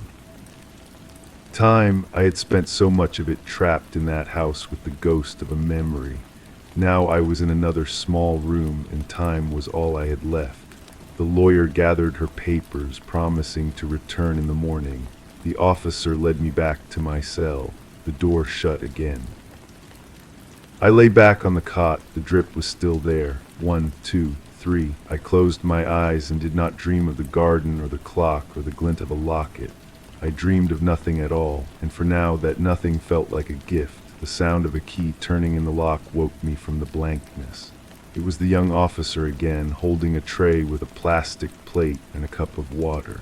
He placed it on the small shelf by the door. "It's dinner," he said, his voice quieter than before. He hesitated for a moment, as if he wanted to say something else, but then he just turned and left, the lock engaging again with a heavy click. I sat up and looked at the food, a sandwich, an apple, a bag of chips. I wasn't hungry, but I drank the water. It was warm and tasted faintly of chlorine. The apple was waxy and red, a perfect, fake-looking thing. I held it in my hand, feeling its solid weight. It was real. This was all real. The hours stretched. The sounds of the station gradually changed. The phones rang less. The footsteps in the hall became fewer and farther between. The night shift had settled in. The fluorescent light in my cell hummed incessantly, a sound that was starting to feel like it was inside my own skull. I thought about the lawyer's words, a process, time. I tried to imagine a courtroom, a judge, a jury of strangers hearing my story. I tried to imagine a different small room for a much longer stretch of time. The thoughts were vague and slipped away before they could fully form. My mind felt scraped clean, too tired to project into a future I couldn't see. I focused on the present, the scratchy wool of the blanket, the cold of the concrete floor under my thin shoes, the constant low hum of the light. These were the facts of now. This was what I had chosen when I chose to remember. It was a harder silence than the one in the house, but it was honest, and in its own way that honesty was a relief. There were no more shadows in the corners of my mind, just the flat, bright light of what was true. Story 4. The apartment entry was found unsecured at 21:15 hours. Entry showed no signs of forced manipulation. Lock mechanisms remained undamaged and intact. Contents appeared undisturbed, furniture aligned as per usual, appliances inactive and electronics in standby mode. A solitary shoe was positioned against the baseboard, seemingly detached from its pair. Kitchen counter surfaces were clean, save for a solitary crumb by the sink. The refrigeration unit registered a stable temperature, indicating normal operation throughout the day. A notebook was partially slid under the sofa, unopened. No signs of a struggle were present within the confined quarters. Closing the exit door required a soft lift to align the deadbolt. No supplementary keys were issued to residents. Yet, traces of recent occupancy persisted. I was the one who found it. The door was just slightly ajar, a sliver of unnatural darkness against the bright, sterile light of the hallway. My own key was cold in my hand, an object made suddenly useless. I pushed the door open, and the silence that rushed out to meet me was a physical thing, thick and heavy. It was the silence of a vacuum, of a space where sound had recently been and had been abruptly, completely removed. My first breath inside was a mistake. The air was wrong. It carried the faint, metallic scent of ozone, like the air after a lightning strike, but underneath that was something else, something sweet and cloying. It was the ghost of a perfume I knew, but it was off, as if it had soured on the skin of the person who wore it. I stood there in the entryway, my heart a frantic drum against my ribs, and I listened. The hum of the refrigerator was the only sound, a low, steady vibration that seemed to mock the quiet. Everything was in its place. The sofa cushions were plump and even. The magazines on the coffee table were fanned out in a perfect arc. It was a museum exhibit of a life, a diorama of normalcy, but it was too perfect. It was the kind of order that comes not from tidiness, but from a meticulous, almost violent act of rearrangement. My eyes kept drifting back to that single shoe by the baseboard. A loafer, polished and worn. It was not placed there, not dropped. It was positioned, its toe pointing toward the center of the room like a compass needle, seeking a truth I couldn't see. I moved through the space as if walking on glass. My fingertips brushed the back of the sofa, the fabric cool and familiar, and then I saw it, the corner of the notebook peeking out from the shadows beneath. I knelt, the floorboards cold through my trousers, and pulled it free. It was a simple, black-covered journal, the kind sold in packs of 3. It felt heavy with secrets. I did not open it, not then. I placed it on the coffee table and continued my inspection, a slow orbit around the room. The kitchen was a study in stainless steel and clean lines. The solitary crumb by the sink was a tiny, brown anomaly. I leaned close. It was a crumb of coffee cake, the kind with the thick cinnamon streusel topping. We never bought coffee cake. The thought was a small, cold stone in my gut. Bedroom door was closed. I pressed my ear against the painted wood and heard nothing but the frantic pulse in my own ear. The doorknob turned without a sound. The room was dark, the blinds drawn. The bed was made with military precision, the corners sharp, the comforter smooth and unblemished. But the air here was different. The sweet and sour perfume was stronger, and it was layered over something else, something dry and ancient, like old paper and dust. It was the smell of fear, I realized later. Fear has a scent, and it lingers. I retreated, closing the door softly, a barrier against that oppressive air. Back in the living room, the notebook on the table seemed to pulse with a dark energy. My hand trembled as I finally reached for it. The pages were filled with a handwriting I knew intimately, but the words were not her own. They were quotes, lines of poetry, snippets of conversations, a line from a film we'd seen. A phrase I'd used once, months ago, about the light in the afternoon. It was a collection of fragments, a mosaic of a shared life. It should have felt loving. It felt like being watched. Then a page near the end. The writing was different, hastier. The pen had pressed so hard it had nearly torn through the paper. It was a list. Drain cleaner. Light shift. The sound of the deadbolt, it always sticks. You have to lift it. My blood went cold. The deadbolt. The report said the door required a soft lift to align, a detail known only to those who lived here, to us. I read the last item on the list over and over, the words blurring. I know it was you. The air left my lungs. I could hear the blood roaring in my head. I know it was you. The accusation was a hook in my chest, pulling me backward through time. I saw argument, voices raised then suddenly lowered, a slamming door, the sound of the deadbolt engaging, a lift and a click, my own hand on the lock. But which side of the door was I on? A memory, sharp and sudden, standing in this very room, my back to the door, listening to footsteps retreat down the hall. The taste of anger, coppery and hot in my mouth, the crushing weight of a silence I had created. Another memory, softer, elusive, a hand on my arm, a voice pleading, the smell of that same perfume, fresh and floral, which came first, which was real. My own history was shifting under my feet, sand in a tide. I looked at the shoe, I looked at the crumb, I looked at the perfectly aligned furniture. This wasn't a scene left behind. It was a message, a carefully constructed narrative, the unforced entry, the undisturbed contents, the single-placed shoe, the forgotten crumb of a food we didn't eat. It was all pointing to a story of a simple departure, a walking away. But the notebook, with its damning, intimate knowledge, pointed its finger directly at me. She knew I would be the one to find this. She knew I would notice the details, that I would piece it together. She knew I would understand that the absence of a struggle is not the same as the absence of a crime. The greatest violence is sometimes the one that leaves no mark, the one that unfolds in the quiet spaces between words, in the things that are taken, the trust that is dismantled.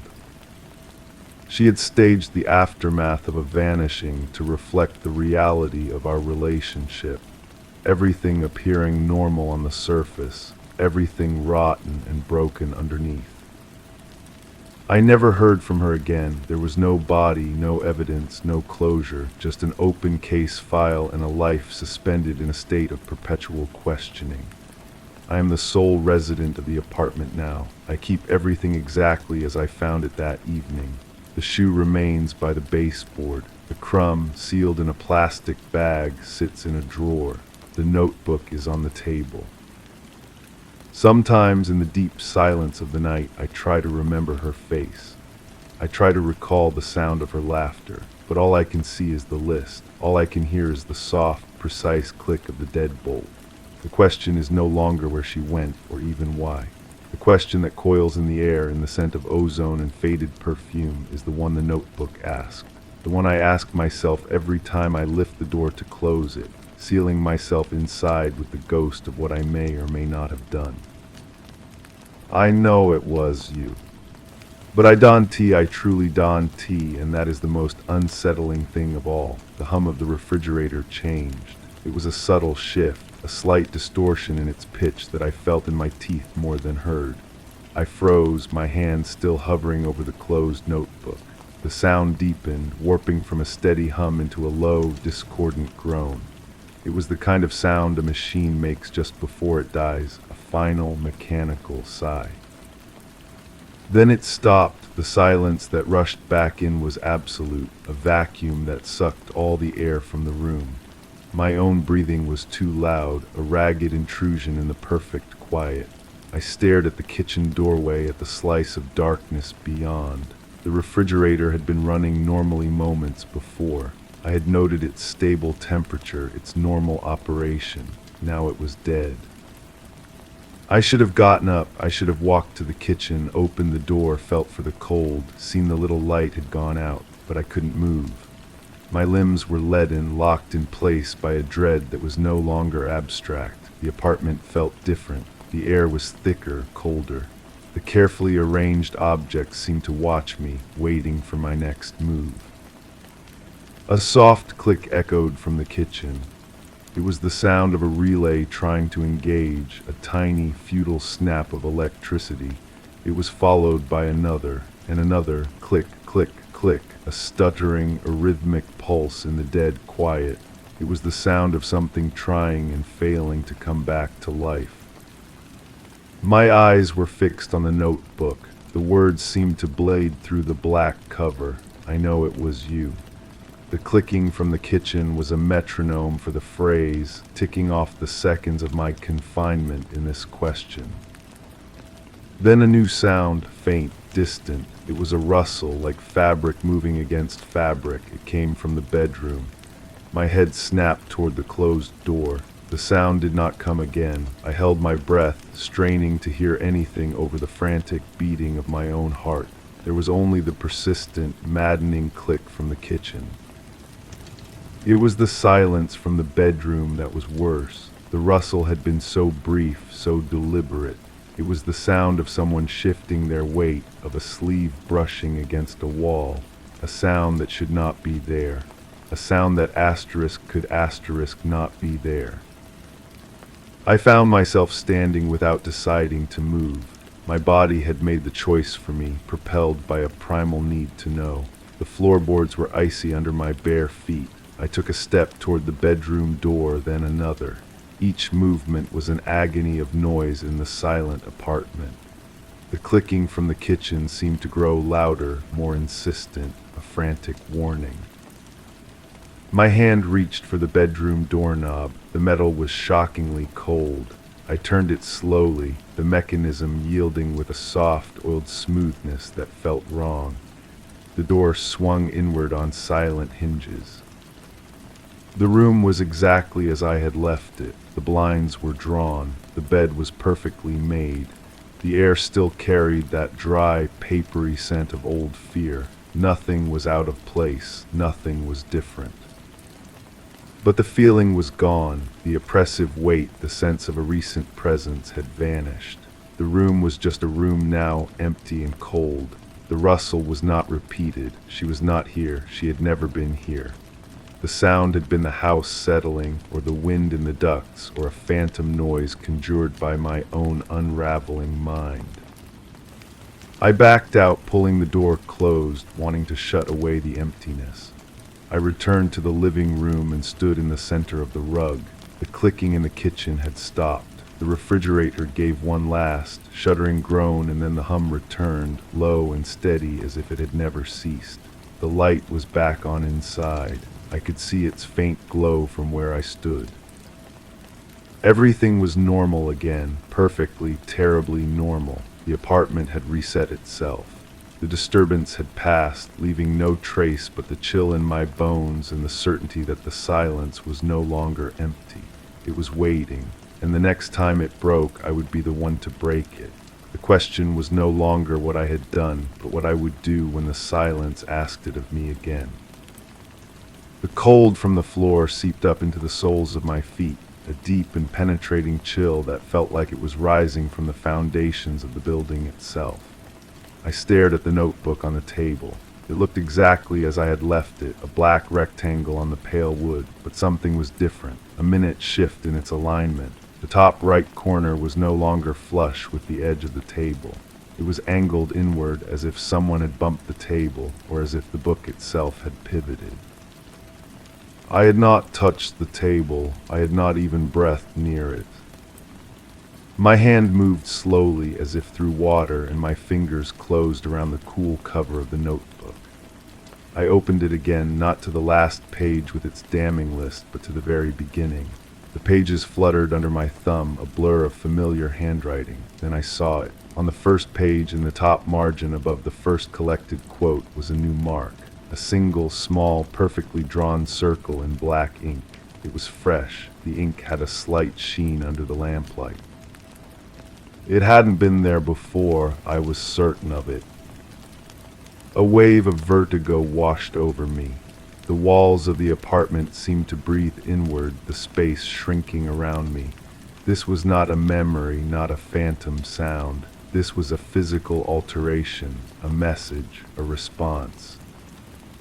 My eyes darted around the room, searching the shadows in the corners, the space behind the sofa. The air was utterly still, yet charged with a new and terrible potential.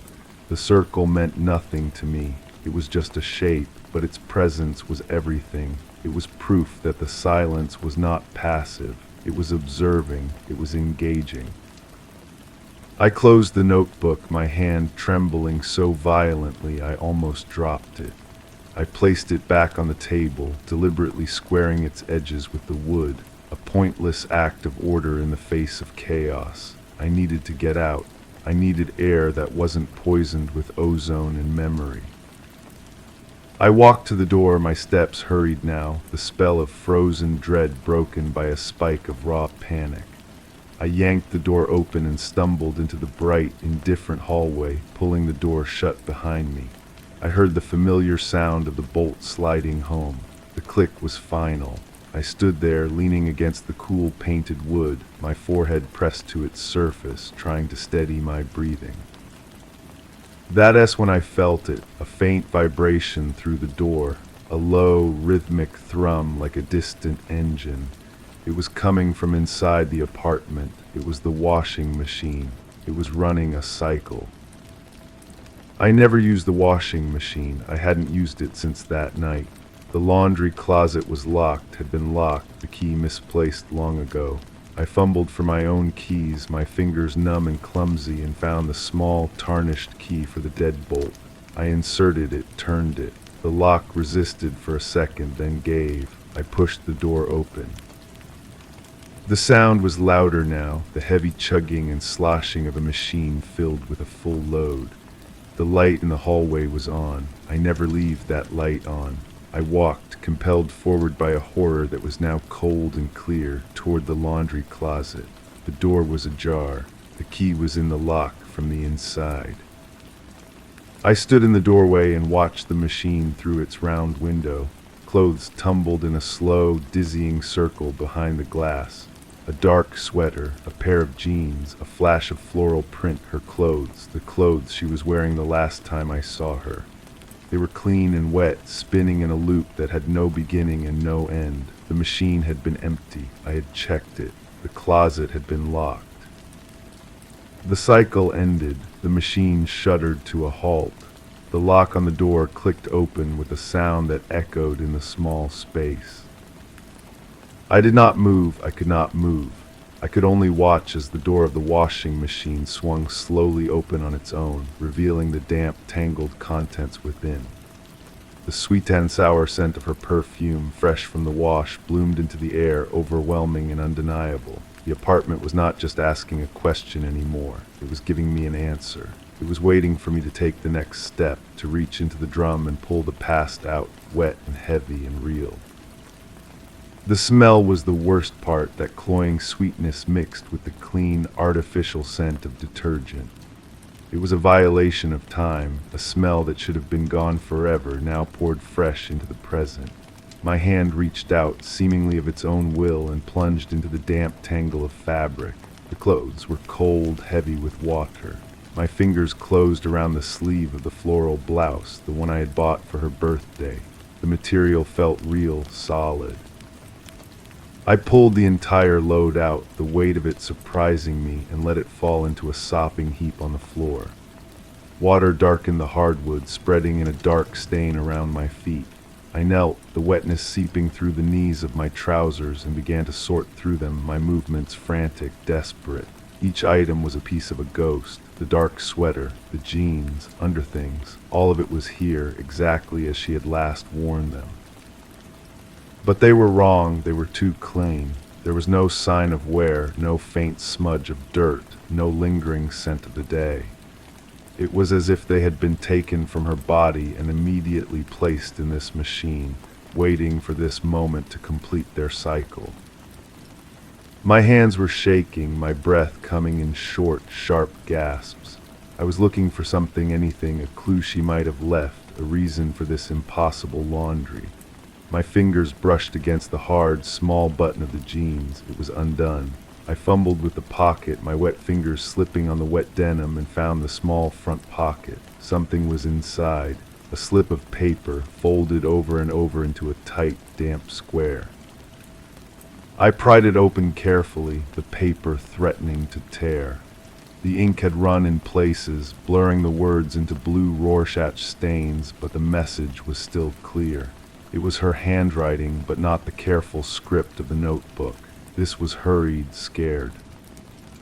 "You were right to be afraid," it read. "It wasn't me you let out, it was you who let it in. The silence isn't empty, it's watching, and it learns." A cold deeper than the water on the floor shot through me. I looked up from the note, my eyes scanning the empty apartment. The door to the laundry closet was still ajar. The hallway light was still on. Everything was as I had left it moments before, and yet everything was different. The air hummed with a new, silent tension. The note wasn't just a message from the past. It was a warning about the present. The thing in the silence had done more than replicate her clothes. It had replicated her fear. It had learned her handwriting. It was not just showing me what happened. It was telling me what was happening now. I looked at the heap of wet clothes, at the water stain on the floor, and I knew. The apartment was no longer a crime scene. It was a living thing, and I was trapped inside its belly. The game had changed. The question was no longer what I had done. The question was what it wanted me to do next. I stood up, my wet clothes clinging to me, the note crumpled in my fist. The silence felt heavy, expectant. It was waiting for my reaction. I backed away from the laundry pile, my eyes darting toward the front door. Escape was a primal urge, a scream in my nerves, but my feet wouldn't move toward it. Instead, I found myself walking back to the living room, drawn to the notebook like a moth to a flame. I had to see, I had to know if it had changed again. The notebook lay exactly where I had left it, perfectly squared on the table. My hand, still damp, reached for it. I opened it, the pages sticking together slightly from the moisture on my fingers. I flipped past the first page with its fresh, inked circle. I turned page after page, the collected fragments of our life blurring together until I reached the end. The list was there, the harsh, angry writing about the drain cleaner, the late shift, the deadbolt. But below it, in the same desperate hand that had written the note in the jeans, was a new line. The ink was wet, smudging under my thumb as I touched it. "You're still not listening. Look in the mirror." A jolt like a live wire went through me. My head snapped up. Across the room, on the wall by the entrance to the hall, was a small, decorative mirror. I never used it. I avoided it. My own reflection had become a stranger's. I walked toward it, each step an effort of will. The floor seemed to tilt under me. The air grew colder with every inch I closed between myself and the glass. I could see myself approaching in its oval frame, my face pale, my eyes wide with a fear I could no longer hide. I stopped in front of it, my breath catching in my throat. My reflection stared back, a perfect mimic of my own terror, and then it smiled. It was a small, cruel twist of the lips that my own face did not make. Its eyes, my eyes, held a knowledge that was not mine, a cold, ancient amusement. I stumbled backward, my heart hammering against my ribs. The reflection's smile widened, and then it slowly raised its hand, my hand, and pointed a finger past me, deeper into the apartment, toward the bedroom. The image held for a second longer, then snapped back to normal. I was just me again, pale and terrified, alone in the mirror. But the command hung in the air, more real than anything else in the room. It wasn't a memory. It wasn't a staged clue. It was a direction. The bedroom, it wanted me to go back to the bedroom. I turned, my body moving with a numb obedience. The door was still closed. I placed my hand on the knob. It was warm this time, almost feverish. I turned it and pushed. The room was different. The bed was unmade. The covers were thrown back as if someone had just risen from it. And on the pillow, nestled in the impression of a head, was a single, long strand of dark hair, her hair. I walked to the side of the bed, my legs weak. I reached down, my fingers trembling, and picked up the strand. It felt real. It was real. This was beyond sounds and smells and tricks of the light. This was a physical artifact placed with precision. A soft sigh echoed through the room, a breath of air that carried the faintest trace of that floral perfume. It came from right behind me. I spun around. The room was empty, but the feeling was not. Something was standing there in the space I had just occupied. I could feel its presence like a pressure change, a displacement of air. The silence was no longer waiting. It was in the room with me. It had drawn a circle in my book, run my laundry, written me a note, smiled from my mirror, and now it was breathing my air. It wasn't her. I knew that now with a chilling certainty. It was something that had been waiting in the silence we created, something that fed on the rot of our broken trust, and it had learned to wear our memories like a skin. The question wasn't what I had done to her. The question was what I was going to do now that it had finished with her and was starting on me. The silence in the bedroom was a held breath. I could feel it pressing against my skin, a physical weight that made the air too thick to inhale properly. The strand of hair was still between my fingers, a tiny, terrible anchor to a reality that had splintered. It wasn't just watching, it was touching. It was rearranging the world around me, piece by piece, into a funhouse mirror of my own guilt. My eyes were fixed on the empty space where the sigh had originated. The air there seemed to shimmer, the heat haze in the cold room. I took a step back, my heel catching on the edge of the rumpled duvet. I stumbled, throwing out a hand to catch myself on the nightstand. My palm landed on something cold and metallic. I looked down. It was a single earring, a small silver stud she always wore. I had never found its mate. I had looked for it in those first frantic days, thinking it might be a clue. Now it was here, placed neatly on the wood as if waiting for me. A low, guttural noise escaped my throat, half sob, half choke. This was a conversation, a twisted, horrific dialogue. I was being led from one piece of evidence to the next, each one more intimate than the last. The entity wasn't just showing me what it knew. It was showing me that it could reach into any corner of my memory and pull out whatever detail it chose. The shimmer in the air intensified, coalescing. It wasn't forming a shape, not quite, but it was gathering density, a lens focusing on a single point in the room. Me. The temperature plummeted. My breath plumed in front of my face, a white ghost in the oppressive dark. Then the voice came. It wasn't a sound that traveled through the air. It was a vibration that started inside my own skull, a resonance that shook my teeth. It was her voice, but it was all wrong. It was a perfect mimicry of her tone, her cadence, stripped of all warmth and life. It was a recording played back by something that understood the notes but not the music. "You left me here," the voice said, and the words echoed inside the bones of my head. "You left me in the quiet." I clapped my hands over my ears, a useless, childish gesture. The voice wasn't outside, it was inside. "You wanted the silence, so I gave it to you, but you're not enjoying it, are you?" The words were flat, devoid of emotion, which made them infinitely more terrifying than any scream. "You keep making noise, you keep remembering, you keep looking for me." I squeezed my eyes shut, but that was worse.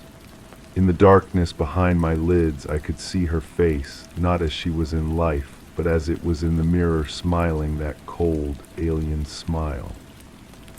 "You shouldn't have looked in the mirror," the voice continued, a horrid parody of consolation. "Now I can see out."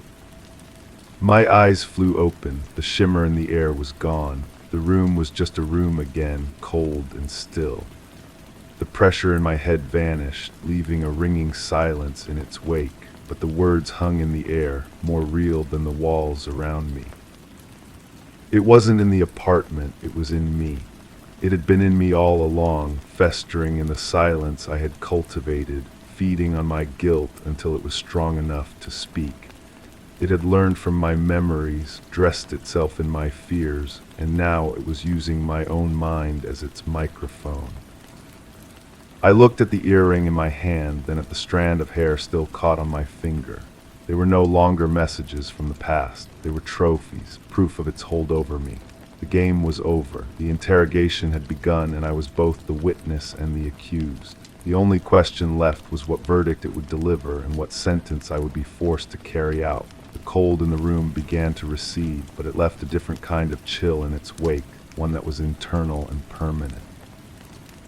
The entity had finished speaking, and in the void its words left behind, a new understanding settled over me, cold and heavy as a stone. This was not a haunting, it was a possession. The silence wasn't a place it inhabited, it was the thing itself, and it had found a home in the quiet spaces of my own mind. A strange calm descended upon me. The panic, the trembling, the desperate gasps for air had all melted away, leaving behind a hollowed-out shell. My hands, which had been clenched into white-knuckled fists, relaxed. I opened my palm and looked at the silver earring. It was no longer a token of grief, it was a key. I knew what it wanted me to do. The knowledge didn't arrive in words or images, but as a simple, undeniable impulse like the need to breathe. I turned from the bedroom, my movements smooth and purposeful, no longer my own. I walked back into the living room, past the heap of wet clothes, past the notebook on the table. I went to the kitchen and opened the junk drawer. My fingers bypassed the loose batteries and tangled cords and found what they were seeking, a small, red cardboard box. I took it out and placed it on the counter. The logo was faded, but the words were clear. I slid the box open. Inside, nestled in a bed of white plastic, was a new cylinder of butane, sealed and waiting. My reflection in the dark window over the sink watched me work. I did not look to see if it smiled. I didn't need to. I could feel its approval like a sunbeam on my skin, warm and utterly vile. My hands were steady as they unscrewed the empty canister from the lighter and screwed the new one into place. The click of the plastic threading into metal was the only sound in the apartment. I tested it. A single determined flame leapt to life, blue at the core, yellow at the tips. It was real. It was efficient. With the lighter held firmly in my hand, I walked to the sofa. I sat down. The fabric was rough against my palms. I looked at the notebook on the table, the circle on its first page seeming to pulse in the low light. I looked at the water stain on the floor from the ghost laundry. I waited. I was not waiting for it to stop. I was not waiting for a sign. I was waiting for the command, the final one. It came not as a voice, but as a settling, a completion. The air in the apartment seemed to still into absolute perfection. This was the moment. This was the reason for all of it, the circles, the smells, the notes, the whispers. It had not been torturing me. It had been tuning me, adjusting my frequency until I was perfectly aligned with its purpose. It did not want my confession. It had always known my sins. It did not want my fear.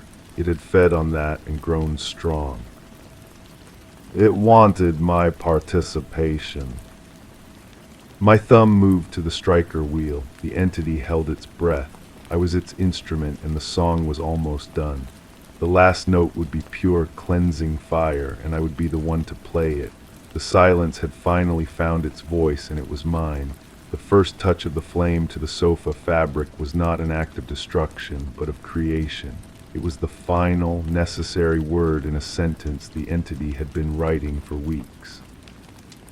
The polyester blend caught with a soft whump, and a line of fire began to crawl upward, painting shifting shadows on the walls. The heat was immediate and intense on my face. I did not move. I watched the fire grow, mesmerized by its hungry, dancing light. The orange flames consumed the dull beige fabric, and with it, the memory of 1,000 quiet evenings spent in its embrace. The smoke began to curl, thick and acrid, but it did not smell like a house fire. It smelled like her perfume burning, that cloying sweetness turning to ash. The entity was pleased. I could feel its satisfaction as a physical warmth that had nothing to do with the inferno I had just birthed. It was a job well done, a circle completed. A loud crack from the other side of the room made me flinch. The mirror, the glass in the oval frame had splintered into a spiderweb of fractures from the heat. In each broken shard, I saw a sliver of my reflection, and in each sliver, the reflection was still smiling. The fire was spreading faster now, leaping to the curtains, finding the dry wood of the bookshelf. The notebook on the table began to curl at the edges, the ink of its final warning darkening before it vanished into flame. The circle was gone, the list was gone, it was all being erased. Still I sat, the heat was becoming unbearable, the smoke starting to sting my eyes and claw at my throat. But a deeper cold held me in place. This was the design. This was the intended end. The front door was right there. I could still run. I could still save myself from the physical fire. But I could not save myself from what was inside me. The entity had shown me that.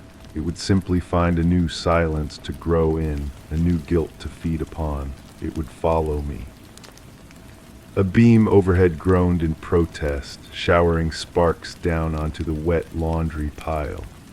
The water sizzled and steamed, and for a moment the floral scent bloomed one last time, a final ghost before it was utterly consumed.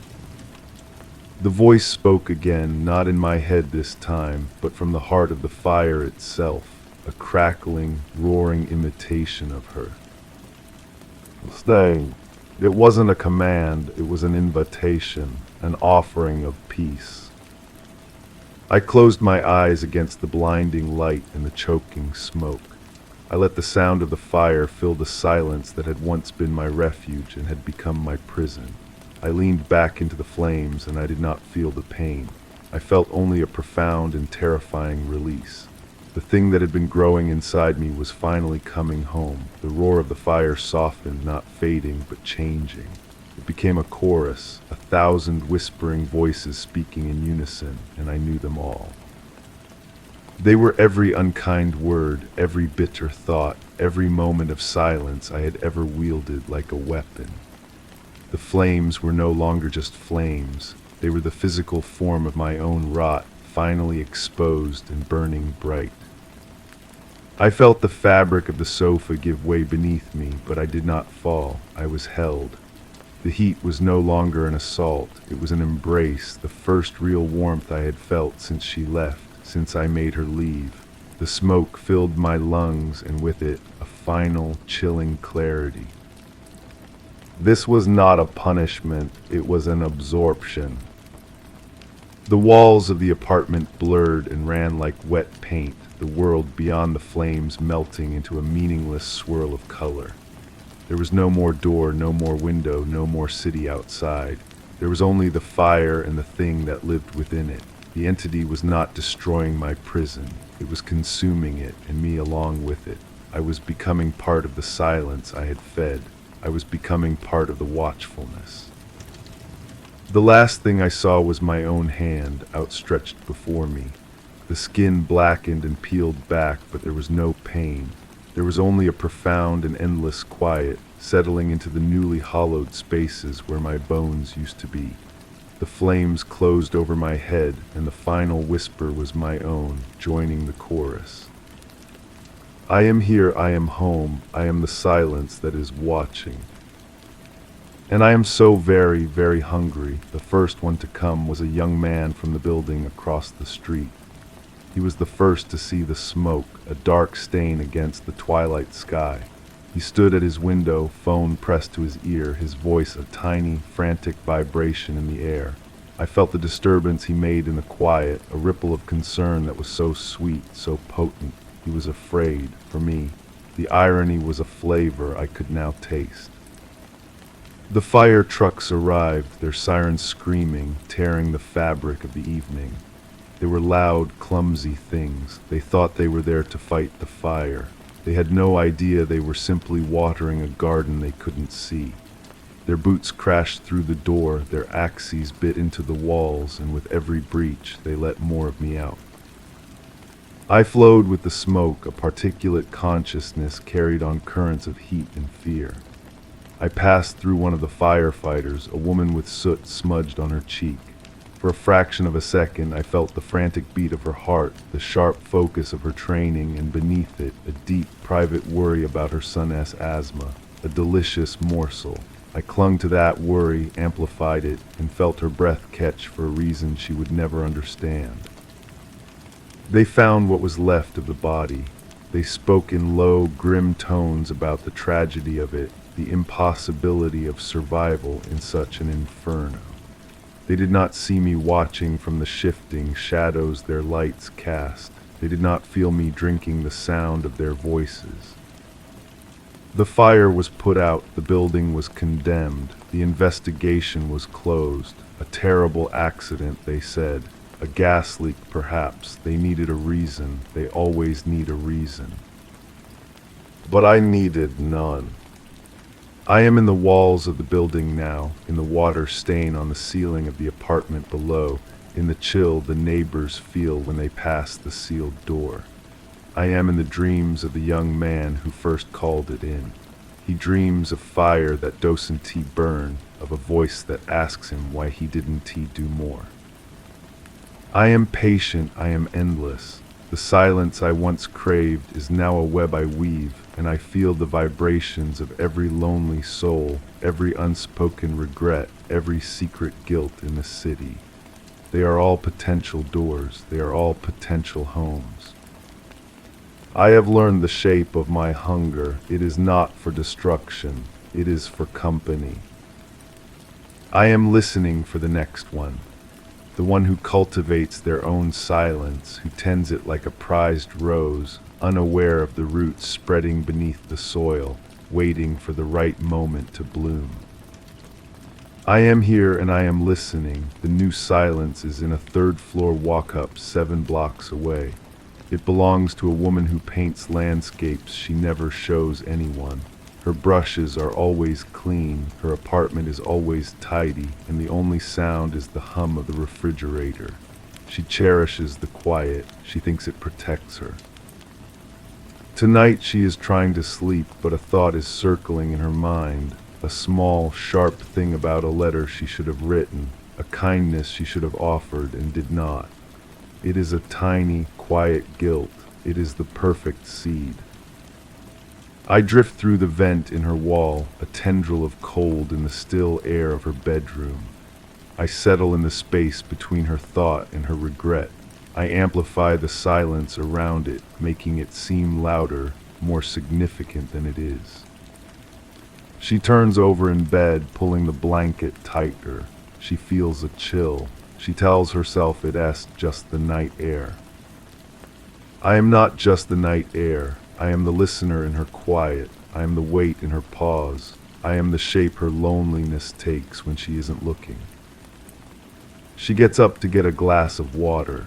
In the dark kitchen, she passes a small mirror hanging by the door. She doesn't look, she never looks. She is afraid of what she might see looking back.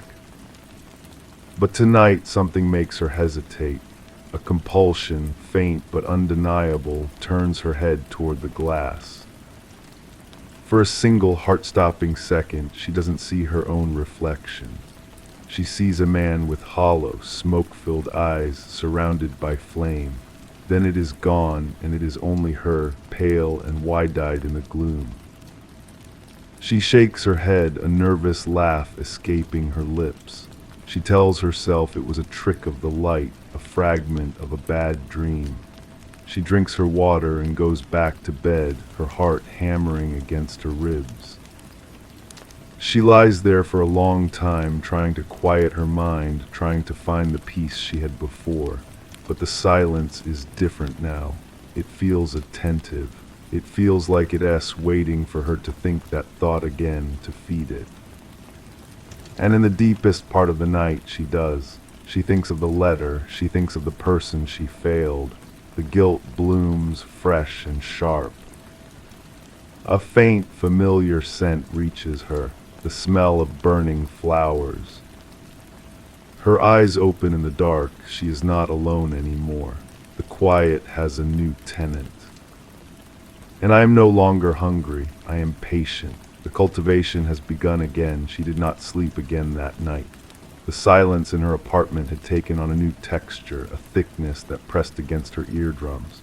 Every small sound, the creak of the floorboards settling, the distant wail of a siren seemed like an intrusion, a vulgar noise in her sacred space. She lay perfectly still, trying to will herself back into the calm she had always been able to summon, but it was gone. The quiet was no longer empty, it was occupied.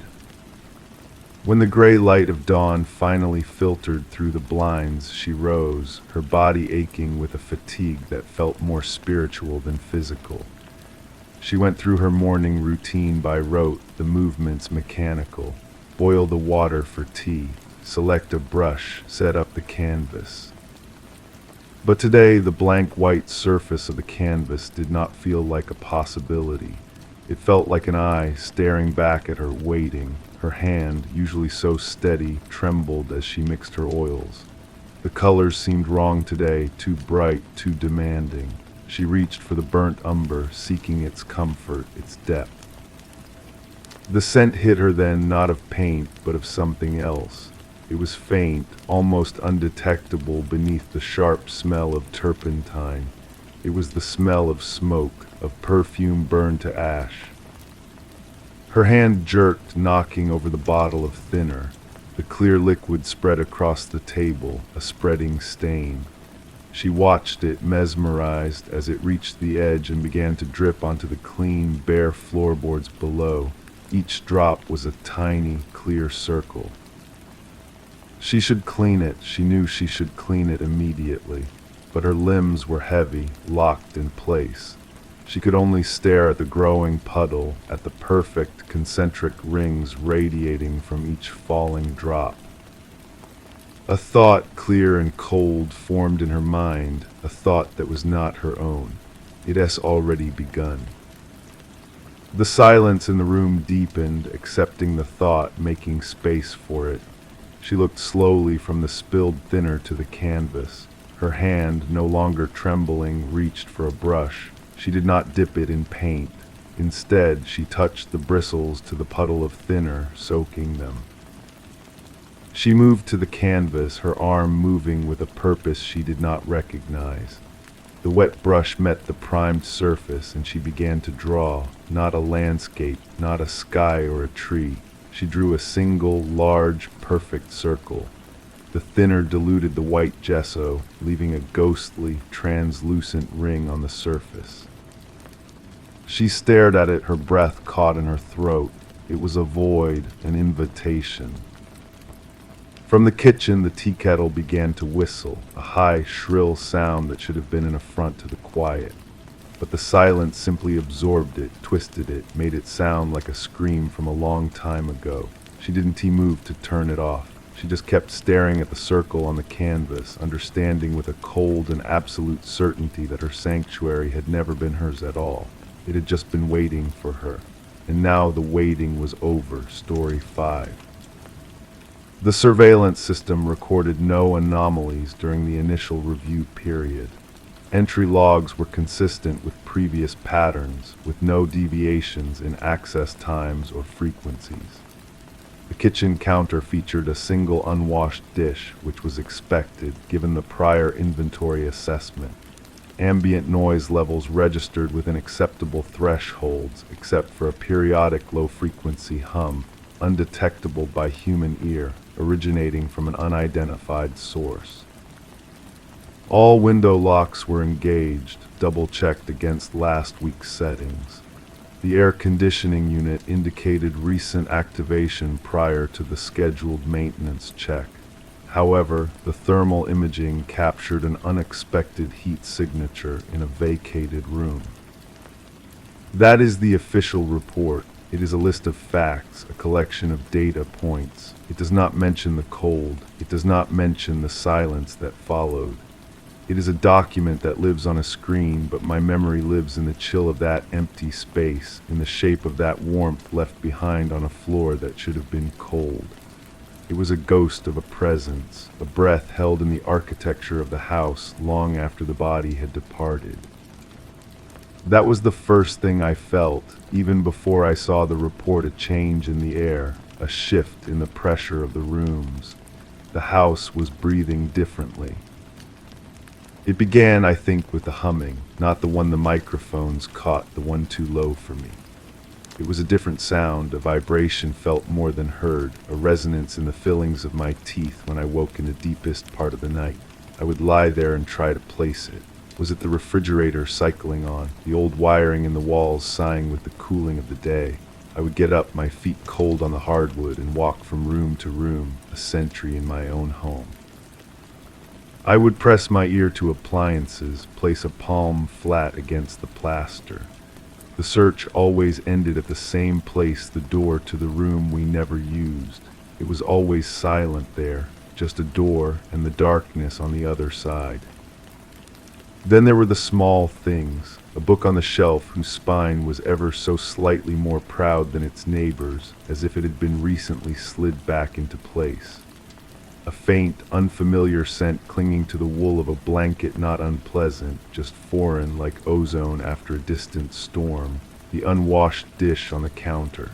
It was mine from a late snack, I knew that.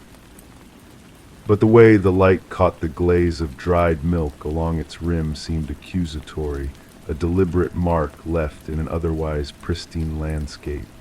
I began to see intention in the mundane. The pattern of rain on the window became a code. The sequence of lights switching off in the houses across the street felt like a signal. I started reviewing the footage myself, not the automated reports, but the raw feed. I would sit for hours watching the empty rooms. The camera in the hallway had a particular angle, showing a sliver of the unused room S doorframe. I watched it on a loop, night after night. Nothing. Just the steady march of timecode in the corner, but my eye was drawn to that sliver of darkness.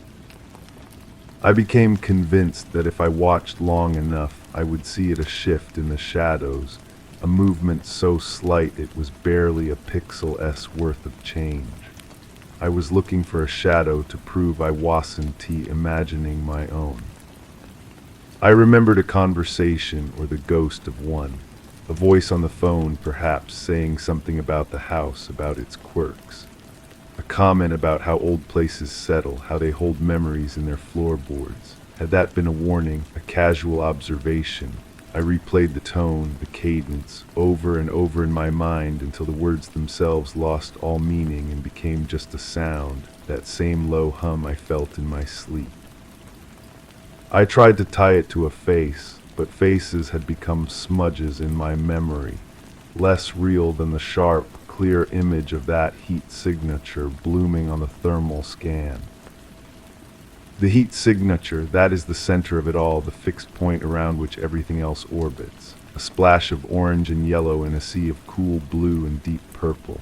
A human shape curled on the floor, a presence. The report called it unexpected. I call it an answer. It was proof that the cold I felt was not just in me, that the silence was a held breath. Someone had been there. They had lain on that cold floor in the dark, in a room that held only boxes and dust. They had been still for a very long time to generate that kind of residual warmth, waiting, listening to the hum of the house, to my footsteps in the hall, to the sound of my breathing on the other side of the door. The official report is a list of facts. The locks were engaged, the logs were clear, the dish was expected. But the thermal imaging captured an unexpected heat signature in a vacated room, a warmth where there should have been none, a life where there should have been emptiness. I read those words and I feel it again, not fear, not anger, but a profound and chilling certainty. The anomaly was not the presence. The anomaly was that everything else was so perfectly, so meticulously normal. The system recorded no intrusions because it was never designed to record what was already inside. The cold I feel now is just the absence of that borrowed heat, slowly fading from the floorboards, returning the house to its perfect, monitored equilibrium. I began to watch the live feed instead of the recordings. The monitor-esque glow became the new sun and moon of my existence, painting my face in a pale, shifting light. I would sit before it, my chair pulled close, and watch the empty hallway, that sliver of the door frame. I was waiting for the heat to return. I was waiting for the shadow to move. I started talking to the empty rooms, my voice a dry rustle in the stillness. I would say, "I know you're there," and then wait for a reply that never came, yet the silence that followed felt different each time, charged and expectant. The hum in my teeth got louder, or perhaps I was just listening to it more. It was a thread, and I felt if I could just pull on it, the entire mystery would unravel. I found myself on my hands and knees in the hallway, my ear pressed to the floorboards near the unused room-esque door, trying to trace the sound to its source. The wood was cold and unyielding. It was during one of these futile investigations that my fingers found a hairline crack in the baseboard, so fine it was nearly invisible. It wasn't a crack from settling. It was too straight, too deliberate. It ran vertically for about 6 inches, then made a perfect right angle and ran horizontally beneath the door's threshold. My heart was a frantic drum against my ribs. This was not in the reports. The structural integrity scans would have noted a crack, but they would have categorized it as mundane, a flaw in the construction. They wouldn't have seen its precision. They wouldn't have felt the faint, almost imperceptible draft of cold air seeping from it, a breath from the other side. I ran my fingernail along the seam. It didn't feel like a crack. It felt like a seam. I needed a tool, something thin and strong. I went to the kitchen, my movements hurried and silent, and pulled a thin-bladed knife from the block. The unwashed dish sat on the counter, and for a moment I saw my own distorted reflection in its curved surface, a wide-eyed stranger trapped in the ceramic glaze. Back in the hallway, I inserted the tip of the blade into the fine line. It slid in without resistance. I worked it gently downward, following the vertical line. When I reached the corner, I twisted my wrist, applying a slight pressure inward. There was a soft, definitive click. A section of the baseboard, no larger than a book, recessed inward by a fraction of an inch. My breath caught in my throat. I hooked my fingers into the newly revealed gap and pulled. The panel swung outward silently on a hidden hinge, revealing a dark, narrow space behind the wall. The hum was suddenly clearer, no longer a vibration in my bones, but a real, audible sound emanating from the darkness. And with it came a smell, the same foreign scent from the blanket, but stronger here: ozone, metal, and something else. Something organic like damp soil. Shining the light from my phone into the opening, I saw it wasn't just a space. It was a passage. A tight tunnel just wide enough to crawl through, carved between the studs of the interior wall, leading away into the deep, private darkness of the house. The walls of the tunnel were smooth, almost polished, and covered in a faint, glistening moisture. This was how they moved. This was how they stayed hidden. The system recorded no anomalies because the system only watched the rooms. It never thought to watch the walls. I did not hesitate. The compulsion was too strong, the need to know absolute. I set the phone on the floor, its light pointing into the gap, and got down on my stomach. The opening was a tight fit, my shoulders brushing against the smooth, cool walls as I pulled myself forward. The hum was a physical force here, a deep thrumming that seemed to originate from the very center of the house. The air was thick with the metallic, earthy smell, and it was cold, a deep, subterranean cold that seeped through my clothes. I crawled. The tunnel was longer than I could have imagined, a secret artery running through the body of my own home.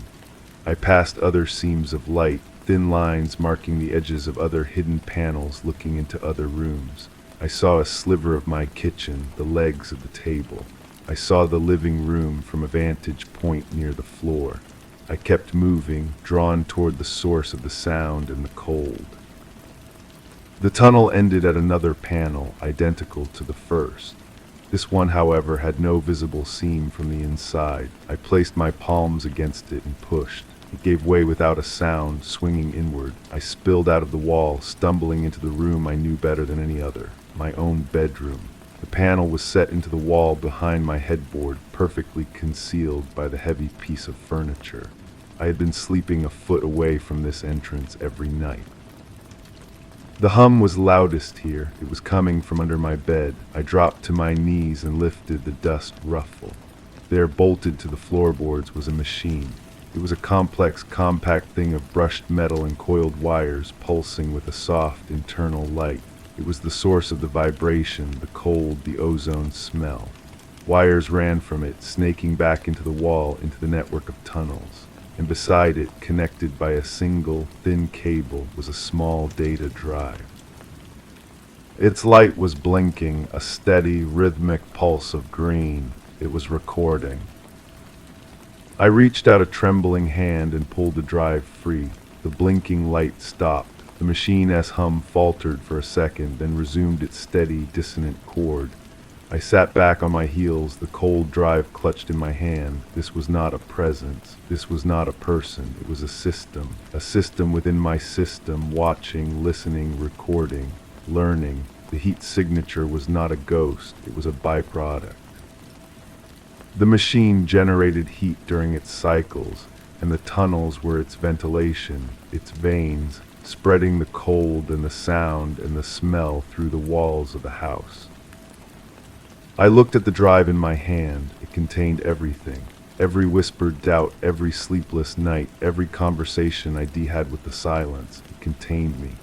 The perfect, monitored equilibrium wasn't for my safety. I was the experiment. The house was the lab. And the report, the one that listed facts and found no anomalies, was the control group. I was living in the variable. The cold I felt now was the chill of absolute comprehension. They weren't watching for intruders. They were watching the intrusion. They were watching me.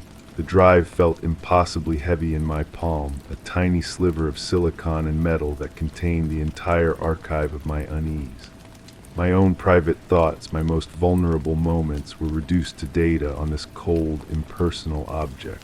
The machine under my bed continued its low thrum, a sound that now felt like a taunt. It had been the source of the hum, the cold, the foreign scent. It was the architect of the silence. I did not cry out, I did not rage. A strange, glacial calm settled over me. This was no longer a haunting, it was a violation, a methodology. Every bizarre occurrence clicked into place, not as paranormal events, but as calculated stimuli. The misplaced book, the shifted blanket, the faint smells, they were variables introduced into the environment. The system wasn't just recording my passive existence, it was recording my reactions. I was a rat in a maze, and the walls were made of my own home. My eyes scanned the room, but I was no longer seeing my familiar possessions. I was seeing the infrastructure of the experiment. The camera in the hallway wasn't for security, it was a fixed observer. The thermal imaging wasn't for detecting intruders, it was for monitoring my physiological response to the cold spots the machine created.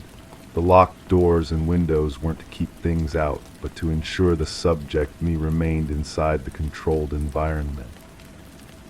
I thought of the official report. Its sterile language was a masterpiece of misdirection, unexpected heat signature. It was only unexpected because they had not yet calibrated for the machine's thermal waste. No anomalies, of course not. The anomalies were the point of the entire study. The report was not a record of findings, it was a script, a predetermined narrative of normalcy to be delivered to me, the subject, to see if I would believe it over the evidence of my own senses. I looked at the data drive again, then I looked at the machine. Its smooth, featureless casing offered no answers, only function. It was a tool, and tools could be used or they could be broken.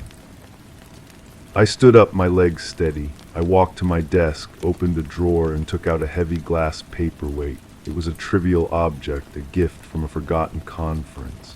Its weight was satisfying in my hand. I walked back to the bed, knelt down, and for a moment I simply listened to the hum.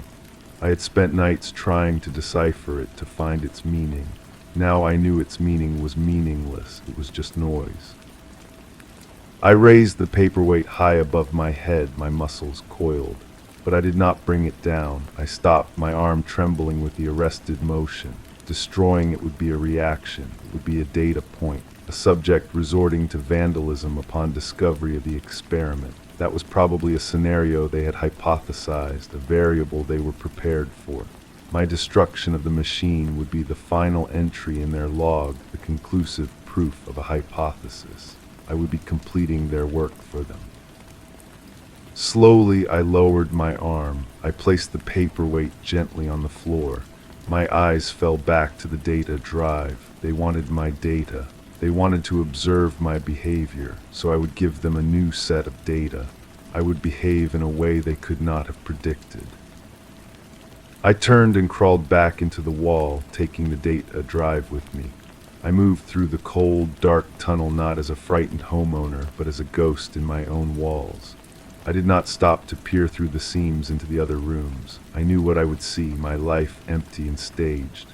I went all the way back to the hallway and emerged from the baseboard, carefully closing the panel behind me until it clicked shut, erasing the passage once more. I went to the kitchen. I picked up the unwashed dish from the counter. I held it for a moment, then I washed it thoroughly, dried it, and put it away in the cupboard. I erased the evidence of my own existence. I walked through the house and systematically unplugged every non-essential device. I did not touch the cameras or the sensors. I let them watch. I let them see me restoring a perfect blank equilibrium. Then I sat down in the chair before the monitor, the data drive resting on my knee. I opened the live feed and I watched the empty hallway. I did not move. I did not speak. I became a statue. I was no longer the subject reacting to stimuli. I was the observer. I was turning their own machinery against them. The silence in the room was no longer a held breath. It was a weapon. I would out-silence them. I would give them nothing but a perfect, uninterrupted stream of normalcy. I would be the most boring subject in the history of their experiment until they grew impatient, until they made a mistake, until they had to come down from their observation post and see why the rat had stopped moving in the maze. And I would be waiting. The chair became my entire world. The slow creep of sunlight across the floor, the gradual dimming of the evening, these were the only events that marked the passage of time. I did not eat. I did not sleep. I sipped water from a glass I had brought with me, each movement slow and deliberate, a ritual performed for the unseen eyes. My body ached with a deep, bone-weary fatigue, but my mind was preternaturally clear, focused on the single task of absolute stillness.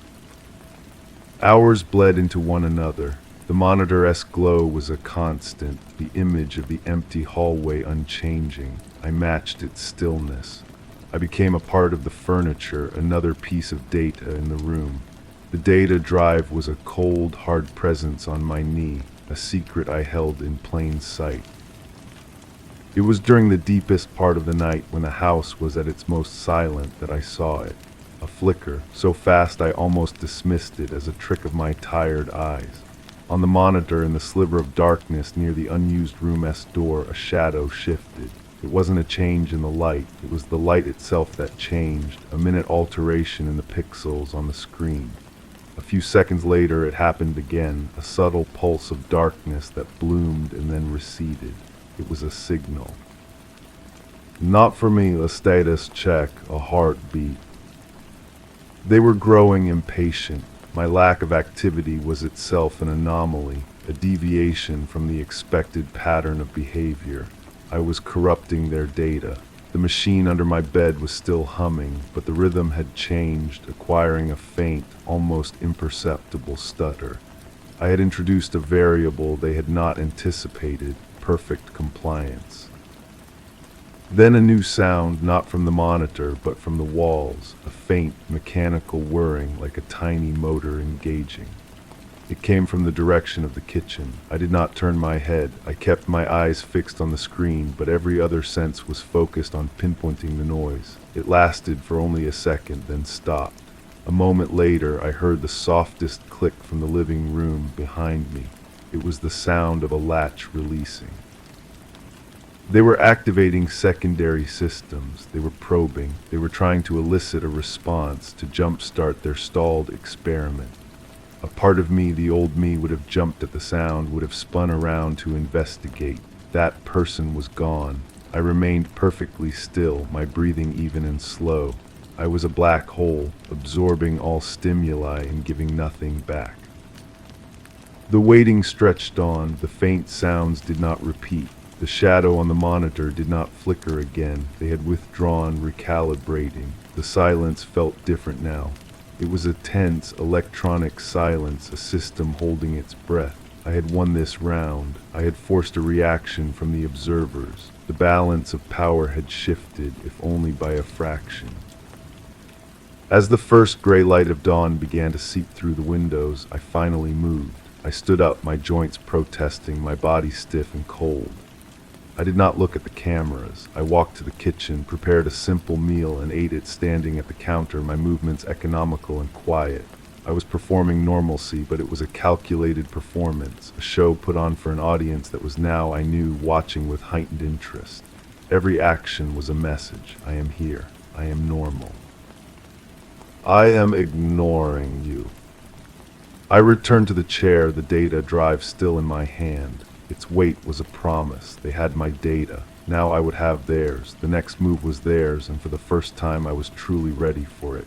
The cold in the house was no longer frightening. It was simply the temperature of the arena. The day passed in the same excruciating stillness.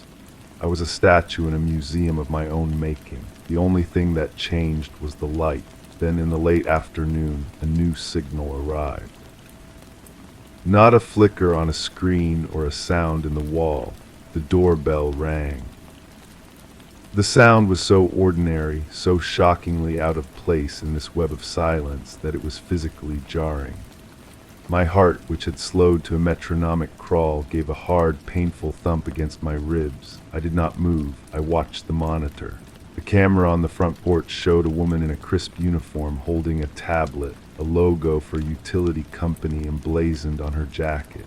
She rang the bell again, her expression one of polite impatience. This was their move, a direct intervention, a new variable introduced into the environment to observe the subject's interaction with an external agent. She was one of them. She had to be.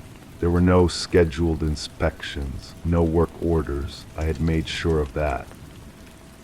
I watched her on the screen. She waited a moment longer, then lifted the tablet, her stylus moving as she made a note. She turned and walked away, her job done. The data point was collected. Subject did not answer the door. A cold smile touched my lips. I had not reacted. I had not given them anything. But the game had changed. They had shown their hand. They were willing to come to the door. That meant they were getting desperate. My inaction was forcing them to take risks. I waited until full dark, until the house was once again a capsule of quiet and shifting shadows cast by the monitor's glow. Then I moved. I went to the front door and disengaged the lock, a quiet, solid sound. I opened it just a crack. On the porch was a folded slip of paper, a missed delivery notice. I picked it up and closed the door, locking it once more. Back in the chair, I unfolded the paper under the light of the screen. It was a standard form, filled out in neat handwriting. But at the bottom, below the printed information about rescheduling an appointment, was a single line added in the same ink. The readings are anomalous. We need to install a new sensor. Please confirm. It was a message, a command, a test. They wanted to see if I would comply, if I would willingly allow them to install more of their machinery inside my walls. They were offering me a role in my own observation. I held the paper over the wastebasket by the desk. I did not light it on fire. That would be a reaction. Instead, I methodically tore it into tiny, confetti-like pieces, letting them drift down into the empty bin. I erased their message. I gave them my answer. The silence that followed felt heavier than before. I had not just refused, I had destroyed the communication. I had escalated. I sat back down and faced the monitor. The data drive was a cold stone in my hand. The next move was mine. It was time to stop waiting and start hunting. I would use their own tunnels. I would find the observation post, and I would pay them a visit.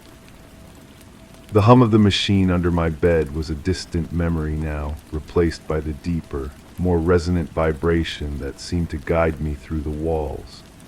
I moved with a purpose I had not possessed before, the data drive clenched in my fist like a key. The tunnel felt different now that I knew its true function. The smooth walls were not worn by time or nature, but by design, a designed pathway for unseen observers. I ignored the thin seams of light marking the other rooms. I was not interested in the staged world anymore. I was interested in the scaffolding behind it. The tunnel began to slope downward, a subtle incline that took me deeper beneath the house. The air grew colder, the metallic smell sharper. The hum intensified, no longer a single note, but a chorus of different tones, a symphony of machinery. The passage ended not at a panel, but at a ventilation grate. The metal was cold against my fingertips. Through the slats I could see a room, but it was unlike any other in the house. It was a server room. Racks of blinking electronics lined the walls, their lights casting a cool blue glow over the concrete floor. Wires and cables snaked across the ceiling and into conduits that disappeared into the raw concrete. This was the source, the heart of the lab. And there in the center of the room was a single chair. It faced a bank of monitors, each one displaying a different camera feed from my house. My kitchen, my living room, my bedroom. The chair was empty. The grate was held in place by 4 simple screws. My tools were in the outside world, the world I was refusing to engage with. I looked at the data drive in my hand, its hard plastic casing. Using a corner of the drive, I began to painstakingly turn the first screw. It was slow, clumsy work. The drive slipped, scraping my knuckle against the metal grate. A bead of blood welled up, but I felt no pain, only a fierce concentration. The first screw clinked softly onto the floor of the tunnel behind me. I worked on the second, my breath fogging in the cold air. The system hummed around me, oblivious to my intrusion. Or perhaps it was not. Perhaps it was watching me struggle and recording my problem-solving skills. The thought only made me work faster. The second screw gave way, then the third. As I started on the fourth, a door I hadn't seen, camouflaged in the concrete wall, hissed open. A man walked in, dressed in the same utility company uniform as the woman from the porch. He didn't look like a scientist or a guard, he looked like a technician. He walked to the bank of monitors, his back to me, and began typing on a keyboard. This was it, my moment. I pried the grate free, the last screw tearing out of its hole with a screech of protesting metal. The sound was deafening in the hum-filled room. The technician spun around, his eyes wide with shock. He wasn't prepared for this. He was prepared for data, for notes, for a subject in a room upstairs. He was not prepared for the subject to come crawling out of the walls. I dropped into the room, landing softly on the concrete floor. I stood up, holding the data drive out in front of me like an offering, or a weapon. He took a step back, his hand moving to a radio on his belt. I didn't give him the chance to speak. My voice, when it came, was rough from disuse but utterly steady. "I believe you lost this," I said, my eyes fixed on his. "I'm here to return it and to audit your findings in person." The hum of the servers seemed to falter, just for a second, as if the entire system had taken a breath. The technician just stared, his mouth slightly agape, a data point that had never been theorized, a variable that had just broken the experiment. The technician's hand froze on his radio. His eyes darted from my face to the data drive and back again, processing a scenario for which he clearly had no protocol. The initial shock on his face smoothed into a bland, neutral mask, a practiced calm that was more unnerving than fear would have been. "Ma'am," he said, his voice flat and devoid of inflection, "you are not authorized to be in this sector. This is a restricted infrastructure maintenance area." I didn't move. "Is that what you call it, maintenance?" I took a slow step forward, my shoes silent on the cold floor.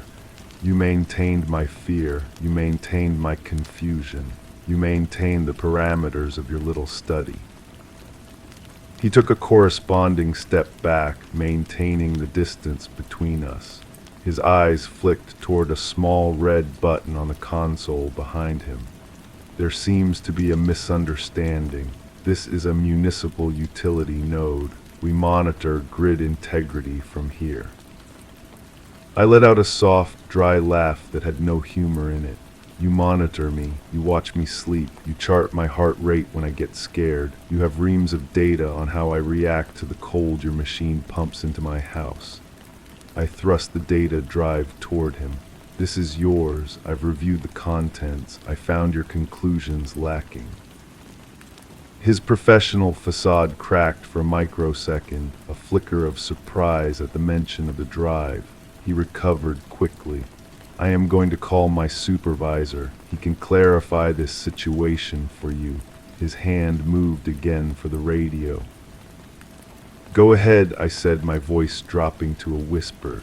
"Call him, call all of them. Tell them the subject is in the server room. Tell them I'm not reacting to your stimuli anymore. I'm creating my own." That stopped him. His hand fell away from the radio. He was a low-level operative, a functionary. His job was to observe and record, not to engage with a hostile variable.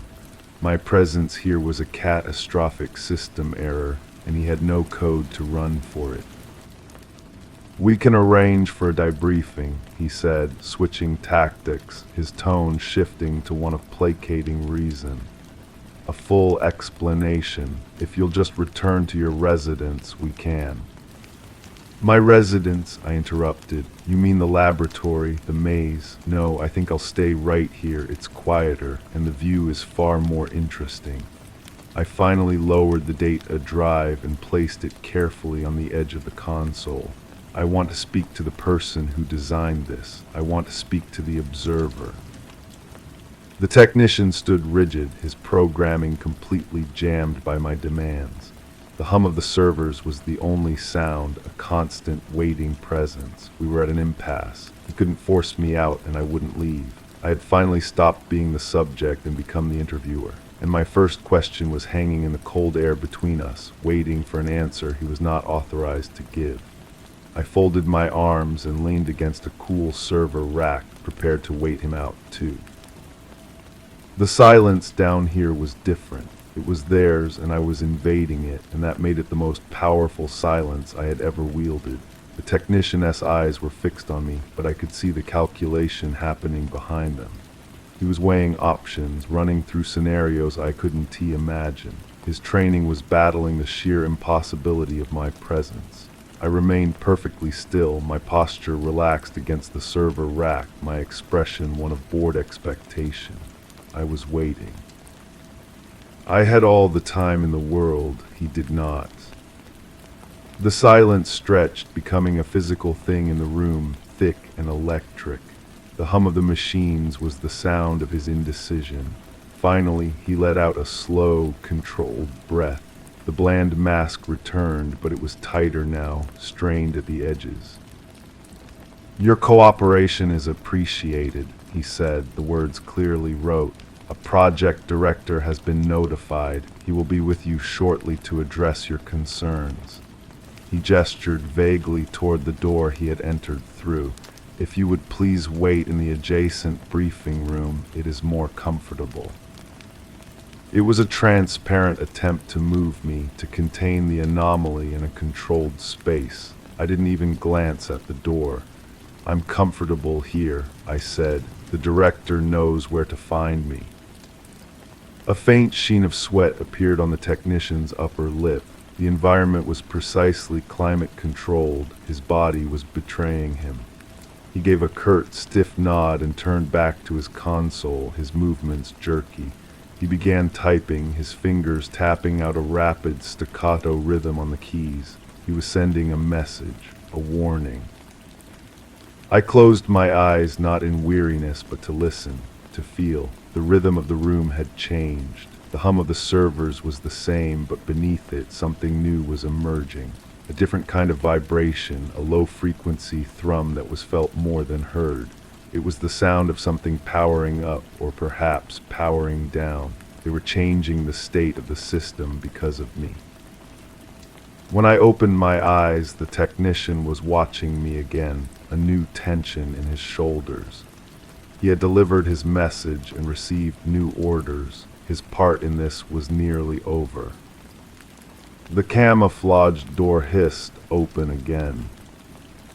A man stood there, older, dressed not in a uniform, but in a simple, dark sweater and trousers. He had the calm, assessing eyes of a senior researcher, a man who studied results, not dials. He looked at me, then at the terrified technician, and finally at the data drive sitting on the console. He stepped into the room, and the door sealed shut behind him. "Hello," he said. His voice was quiet, measured, and devoid of any pretense of being a utility worker. "I see you found our nerve center." He didn't apologize. He didn't explain. He simply acknowledged the fact. I pushed myself off the server rack and stood to my full height. "I have." He nodded slowly, his gaze taking in my appearance, my stance, the absolute lack of fear in my eyes. He was evaluating a new data set, me, as I truly was. "You've been very still," he said. "It was an interesting choice, statistically insignificant reactivity. You broke the model." "I got bored of your game," I replied. "I decided to play one of my own." A faint, almost imperceptible smile touched his lips. "And what is the objective of your game?" "Transparency," I said, taking a step toward him. The technician flinched, but the director held his ground. "I want to see the rest of the data, not just mine, all of it. I want to know what this is for." The director's smile faded, replaced by a look of genuine, clinical curiosity. "That is a significant deviation from the established parameters." "The parameters have changed," I said. "You can either show me, or I will take this drive and every other one I can find in this room and walk out the front door. Your choice." The low thrum in the room seemed to intensify. The director held my gaze for a long moment, and I saw it in his eyes. Not anger, not fear, but a profound and unsettling fascination. I was the most interesting thing that had happened in his lab in years. "Very well," he said. He turned to the console and entered a long series of commands. A monitor flickered to life, displaying a complex database interface. "Let's begin with the initial hypothesis." He gestured to the chair. I did not sit. I remained standing, looking over his shoulder at the screen as he navigated through layers of files. The interface was clean, efficient, and cold. "The project was conceived to study resilience," he began, his voice a calm, explanatory monotone. "The human capacity to adapt to a controlled, perceived threat. The parameters were designed to be ambiguous, to allow the subject's own psychology to become the primary variable." He pulled up a file. It was my file. A photograph of me taken before I ever entered the house stared back from the screen. Next to it were reams of data, physiological metrics, sleep patterns, psychological assessments. Your profile suggested a high probability of successful adaptation. You were selected because of your self-reliance, your analytical nature. He scrolled down. The initial stages proceeded as expected. Elevated stress responses, followed by a period of acclimatization. Then you deviated. He opened another file. This one was a video recording, time-stamped from the night I had first noticed the cold. I watched my own grainy image on the monitor, saw myself pause in the hallway, a look of dawning suspicion on my face that I hadn't even been fully aware of at the time. You began to search for patterns where there were only system parameters. You became meta-aware. You started testing the environment instead of simply reacting to it. This was unprecedented. He said it with a hint of scientific pride. "Show me the others," I said, my voice hard.